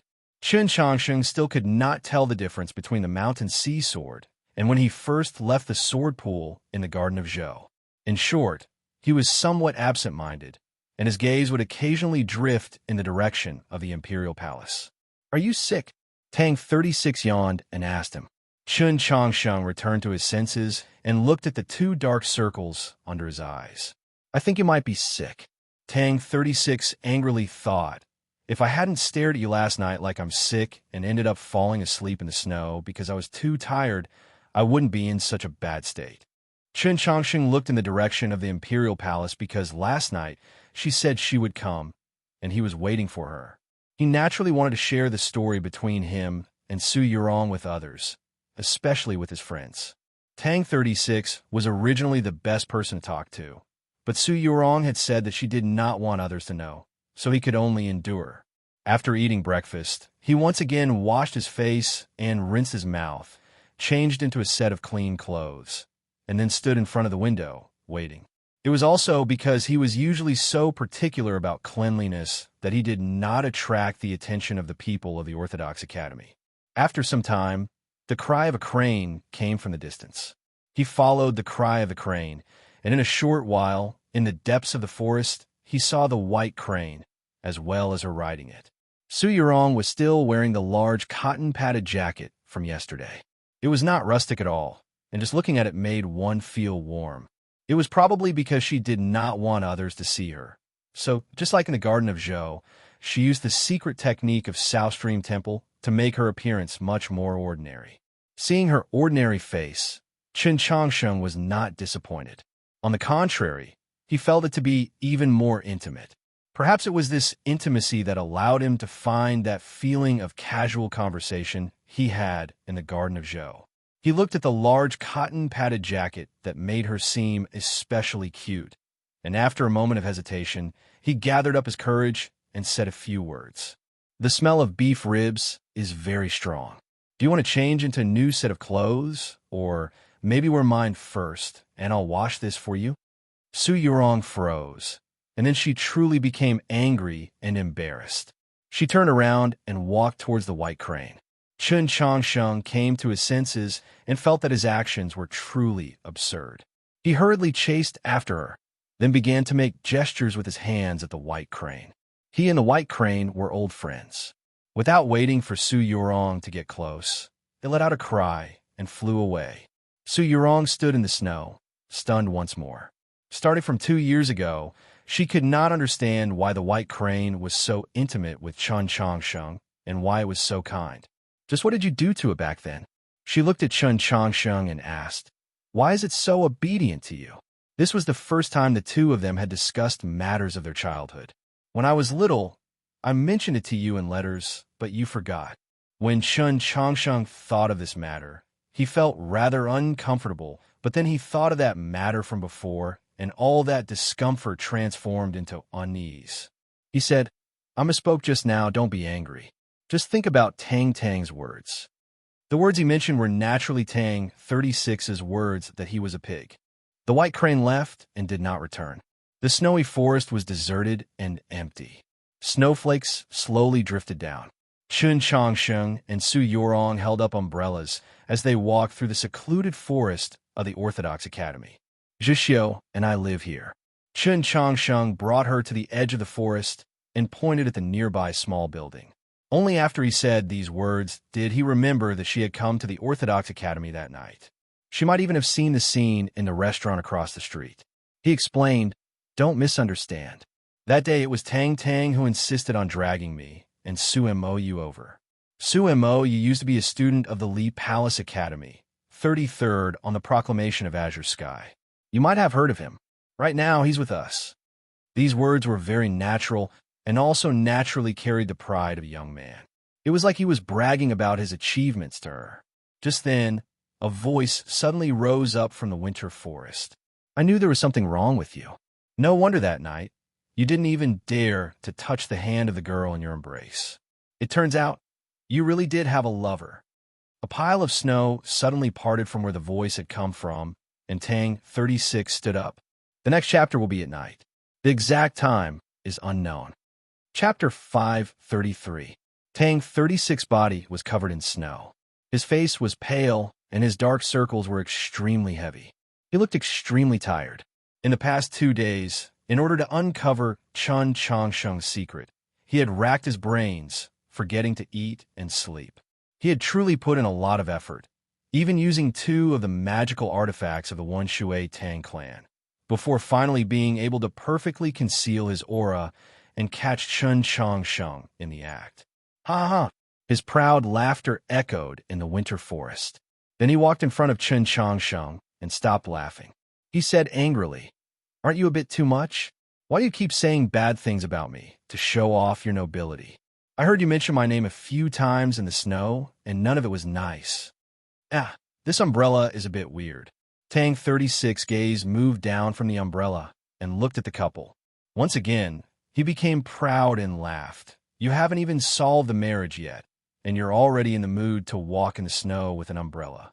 You have to know that the phoenix is very proud. If she knew that you found a girl, then he was prepared to use this to threaten Chun Changsheng and make him sign a series of unequal agreements. But when his gaze fell on the girl under the umbrella, he subconsciously stopped talking. He didn't know why. Even though he had never seen this girl before, he felt she was familiar. The snow forest became strangely quiet. Tang 36 looked at the girl, and his expression became more and more serious. The young girl was about 15 or 16 years old, in the prime of her youth. Her brows were delicate and ordinary. The cotton jacket she wore seemed ordinary, but it was actually the most expensive 13 silk cotton. Her eyebrows were like willow leaves, and it was obvious that she used the most extravagant Qi Li Xiang eyebrow pencil. Even the hairpin that seemed to be casually inserted in her hair, if he wasn't wrong, was more expensive than all the clothes and shoes Chun Changsheng had worn in his entire life combined. Of course, what caught his attention the most was the young girl's eyes. He originally wanted to mock Chun Changsheng's taste, but now he realized that the girl's taste and temperament were impeccable. Of course, the girl's taste and temperament and the nobility hidden in the details could only be seen by a noble young master like him. A young Taoist priest from the countryside like Chun Changsheng wouldn't be able to see through it no matter what. As the saying goes, casting pearls before swine. Who was this girl? Tang 36 thought about his distant relatives, his cousins, and the young ladies of all the noble families on the continent, but he couldn't find an answer. He suddenly felt a strong sense of unease and vigilance. He didn't know where Chen Changsheng got to know such a noble woman. He was worried that Chen Changsheng would be deceived. "May I ask for Mrs. Tang 36 looked at her and asked coldly. However, before he could finish his sentence, he was interrupted by a sudden burp. He looked at the girl with a shocked expression on his face. He clutched his chest as if he was choking. He remembered hearing the cry of a crane in the snow and Chen Changsheng explaining to her what happened that night. Then he thought of a possibility which he had denied the night before, in a mocking tone of voice and with the utmost certainty. "You?" He looked at her and opened his mouth wide. He couldn't say anything for a while and could only turn around to look at Chun Changsheng and ask her. Chen Changsheng nodded. Tang 36's body stiffened. He looked at Su Yurong again, his eyes full of shock. Chen Changsheng was also very shocked. He didn't think that this guy would spend so much effort to discover his secret. He was a little worried about Su Yurong's current mood. He looked at her and explained, "This guy. Tang, you can also, call me Tang 36. Unexpectedly, Tang 36 quickly calmed down and very naturally bowed to Su Yurong. However, there was a slight pause in the middle of his speech. That was because he was still choking.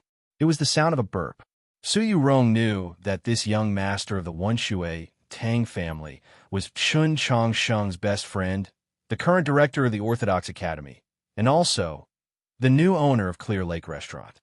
Tang 36 solemnly said, "Greetings to the Holy Maiden." Su Yurong softly said, "No need to be so polite." Tang 36 said, "It said that when the Holy Maiden was in the capital, her favorite food was the blue lobster from Clear Lake Restaurant."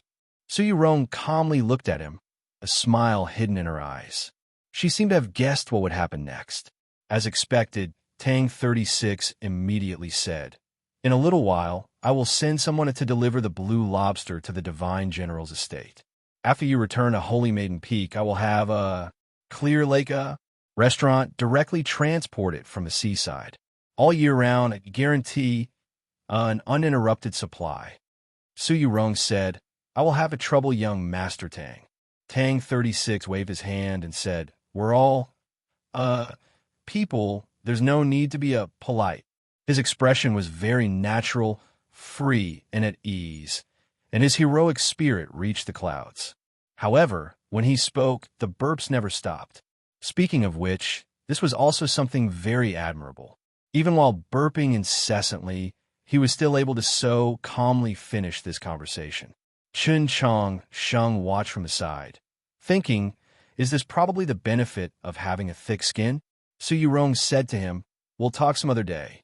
Tang 36 smile faded and he said, Holy Maiden, please go ahead. Chun Chong Sheng raised his umbrella and covered Su Yurong's head, then walked towards another part of the winter forest. When he walked past Tang 36, the two glanced at each other. There were countless hints of questioning and warning in their eyes. Don't tell anyone about this. Don't worry, who am I? Chun Chong Sheng and Su Yurong walked dozens of yards in the falling snow. Tang 36 was still smiling and waving his hand, maintaining the posture of saying goodbye. No matter if it was the curve of his lips or the width of his hand, they were all perfect, perfectly displaying the etiquette and knowledge of a noble young master. Su Yurong said softly, this friend of yours is really a wonderful person. Chun Chong Sheng thought, where did this come from? Perhaps it was inexplicably wonderful. Tang 36 watched the figures of the two disappear into the depths of the snow forest. When he could no longer see them, he let out a sigh of relief. With some difficulty, he walked in front of a large tree and extended his hand to support it. Then he began to burp incessantly. The frequency of his burps was much higher than when he spoke before. After a while, he truly calmed down, and his shocked emotions began to truly ferment. He let out a strange cry, hugged the tree in front of him, and began to complain about Chun Chong Sheng and himself. At this moment, Xian Yuan finished his morning exercise and walked out from the depths of the forest. He happened to see Tang 36 hugging the tree like a madman and couldn't help but be surprised. Didn't you always say that I was very childish when I hit trees? Why did you come up with a tree trunk today? Tang 36 hugged the tree and didn't want to let go. He whimpered, today was too embarrassing. What's wrong with doing one more embarrassing thing? Actually, Chun Chong Sheng never understood what the name Su Yurong meant to the young men of the world. Although because of the marriage certificate and the friendship between Tang 36 and Chun Chong Sheng, Tang 36 didn't fall in love with Su Yurong like most of the young men in the world, such as the Demon King's son. But she was still Su Yurong. And what did he do? Like a naughty child, he hid in the snow and eavesdropped on other people's conversation. He talked bad about her behind her back. He didn't even have time to wash his face when he woke up in the morning. He didn't brush his teeth either. The dark circles under his eyes were so heavy. He had never felt so embarrassed in his life. He wanted to hug the tree and never let go. Suddenly, Tang 36 turned around and looked at Xian Yuan. They just met for the first time yesterday. How come they're traveling together today? And looking at them, although they purposely kept a fist's distance between their shoulders, there's something wrong with this purposeness. As he spoke, he stretched out his right hand and clenched it into a fist. He gestured in front of Xian Yuan and sneered. What a pair of adulterers. Do you think you can hide from my eyes by pretending to be calm? Who do you think I am? Can't I see that you two are in love? Xian Yuan didn't even know what happened. He felt that Tang 36 was very strange and said, Are you crazy? If it was a normal day, Tang 36 wouldn't let it go after hearing such a sincere comment. But right now, all his thoughts were on the young man and woman who just left. He looked at Xian Yuan and asked seriously, Do you believe in love at first sight? Xian Yuan said, In the tribe, people usually get married after the first meeting. Does this count? Tang 36 was speechless and asked back, Do you think it counts? Xian Yuan thought seriously and said uncertainly, I think. It should count? Tang 36 thought that this person was really hard to talk to. He left the forest and went to the little building. He pushed open the door and asked directly, Do you believe in love at first sight? Chapter 534. At this moment, Zheshio was standing by the window, pretending to be lonely, thinking of a certain person. When he suddenly heard these words, he stared blankly for a moment, then very naturally thought of many things. Back in the grand examination, in that bitter battle in the Tower of Purging Dust, when his hand had attacked his opponent's abdomen, his opponent's face had revealed an expression of shame and anger. In addition, After living under the same roof in the mausoleum of books, he had vaguely guessed at something, but he did not dare to believe it. Later on, when he met Xiangji in the Garden of Zhou, he carried her on his back and ran towards the sunset. As he thought about this, his lips curled up into a warm smile. Tang 36 didn't expect to see this kind of emotion on the face of the wolf tribe youngster, who was famous for being cruel and ruthless. He couldn't help but be stunned for a moment. He held his forehead and thought, what's wrong with this world? Su Yurong and Chun Changsheng actually started dating, and Zhuxiu was actually thinking about love. Tang Tang looks like someone. Senior Su Li. Chun Changsheng very naturally gave an accurate answer. He looked at Su Yurong and smiled. At this time, they had already left the Orthodox Academy and arrived at the 100 Flowers Lane outside the academy. Snow was falling from the sky, and they held up the yellow paper umbrella, making it very difficult for others to see them. Actually, from the moment they met yesterday on Fortune Peace Road, Chun Changsheng had wanted to ask, why was the yellow paper umbrella in her hands? It had to be known that this umbrella was his. However, no matter how ignorant he was, he knew that he couldn't ask such a question when he had already made a mistake, so he could only endure and not say it. Holding umbrellas, they walked through the wind and snow along the eastern shore of the Luo River. Passing through 8 Willows Lane, they arrived at the Bridge of Helplessness, and they very naturally recalled yesterday's battle. If I had known that my opponent was you at that time, perhaps the result would have been different. Standing in the middle of the snow bridge, Chun Changsheng looked at the direction she came from yesterday and asked softly. Su Yurong said, from the very beginning, you never thought of winning. Chun Changsheng was silent for a while and said, because of the annulment of the engagement, I always feel like I'm being unfair to you. Su Yurong smiled and did not say anything. Your cultivation level is higher than mine. It's already hard for me to win. Also, I don't like being ordered around. Chun Changsheng turned around and looked at the distantly palace that was covered in snow. On that spring day, almost 2 years ago, when he left the divine general of the East estate in humiliation, he had a similar feeling on another small bridge. He cultivated to follow his heart. His fate was not good, so he wanted to grasp it in his own hands. No one likes the feeling of fate being arranged. Su Yurong gazed at the imperial palace in the other direction of the snow. But I really did want to fight you yesterday, because I wanted to know what level your sword has reached. Also, I wanted to win against you fair and square. I don't like the feeling of losing. Last night, in the beef bone shop on Fortune Peace Road, she had said something similar, but today she said it more seriously, more openly, without any pretense. The two of them walked down the snowy bridge. When it was snowing, there were not many people on the bridge. Only a stall selling candied haws was surrounded by some people. It seemed a little lively. Most of the people were idlers in the capital who had nothing to do. At this time, they were still discussing the battle from the day before and gossiping. For example, engagement, leniency, affection, heartlessness, and even more outrageous teasing. Those idlers had no idea that the two sides of the battle they were discussing were right next to them. Su Yurong slightly lowered her head. Chun Changsheng slightly raised his head. They once again walked across the snowy bridge, but this time they were no longer opponents. What was that? The snow gradually grew heavier. Although it could not be considered violent, it gradually blinded the eyes. There were fewer and fewer people on the streets. The snow on the eaves and the edges of the wells grew thicker and thicker. The streets of the capital became a vast expanse of white. The exposed colors of the buildings were like clean lines on white paper, very beautiful. The snow on the stone pillars of the Li Palace was like a slender stone man wearing a white hat. The mausoleum of books was still lush and green, but the divine path was covered in snow, like a frozen waterfall. No one came to disturb the small courtyard of the Plum Garden Inn. It was very quiet. Seeing the snow that was like a blanket, one could not bear to step on it, so they stood on the veranda and looked at the tree in the center of the courtyard. They talked about the excitement they felt when they came here 2 years ago to look at the rubbings of the heavenly tone monoliths and about the bamboo dragonfly.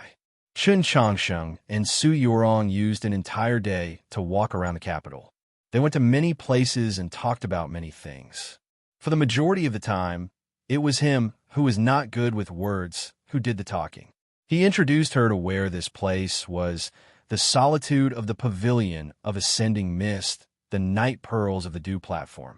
He very earnestly acted as a tour guide, wanted to make her play a little happier.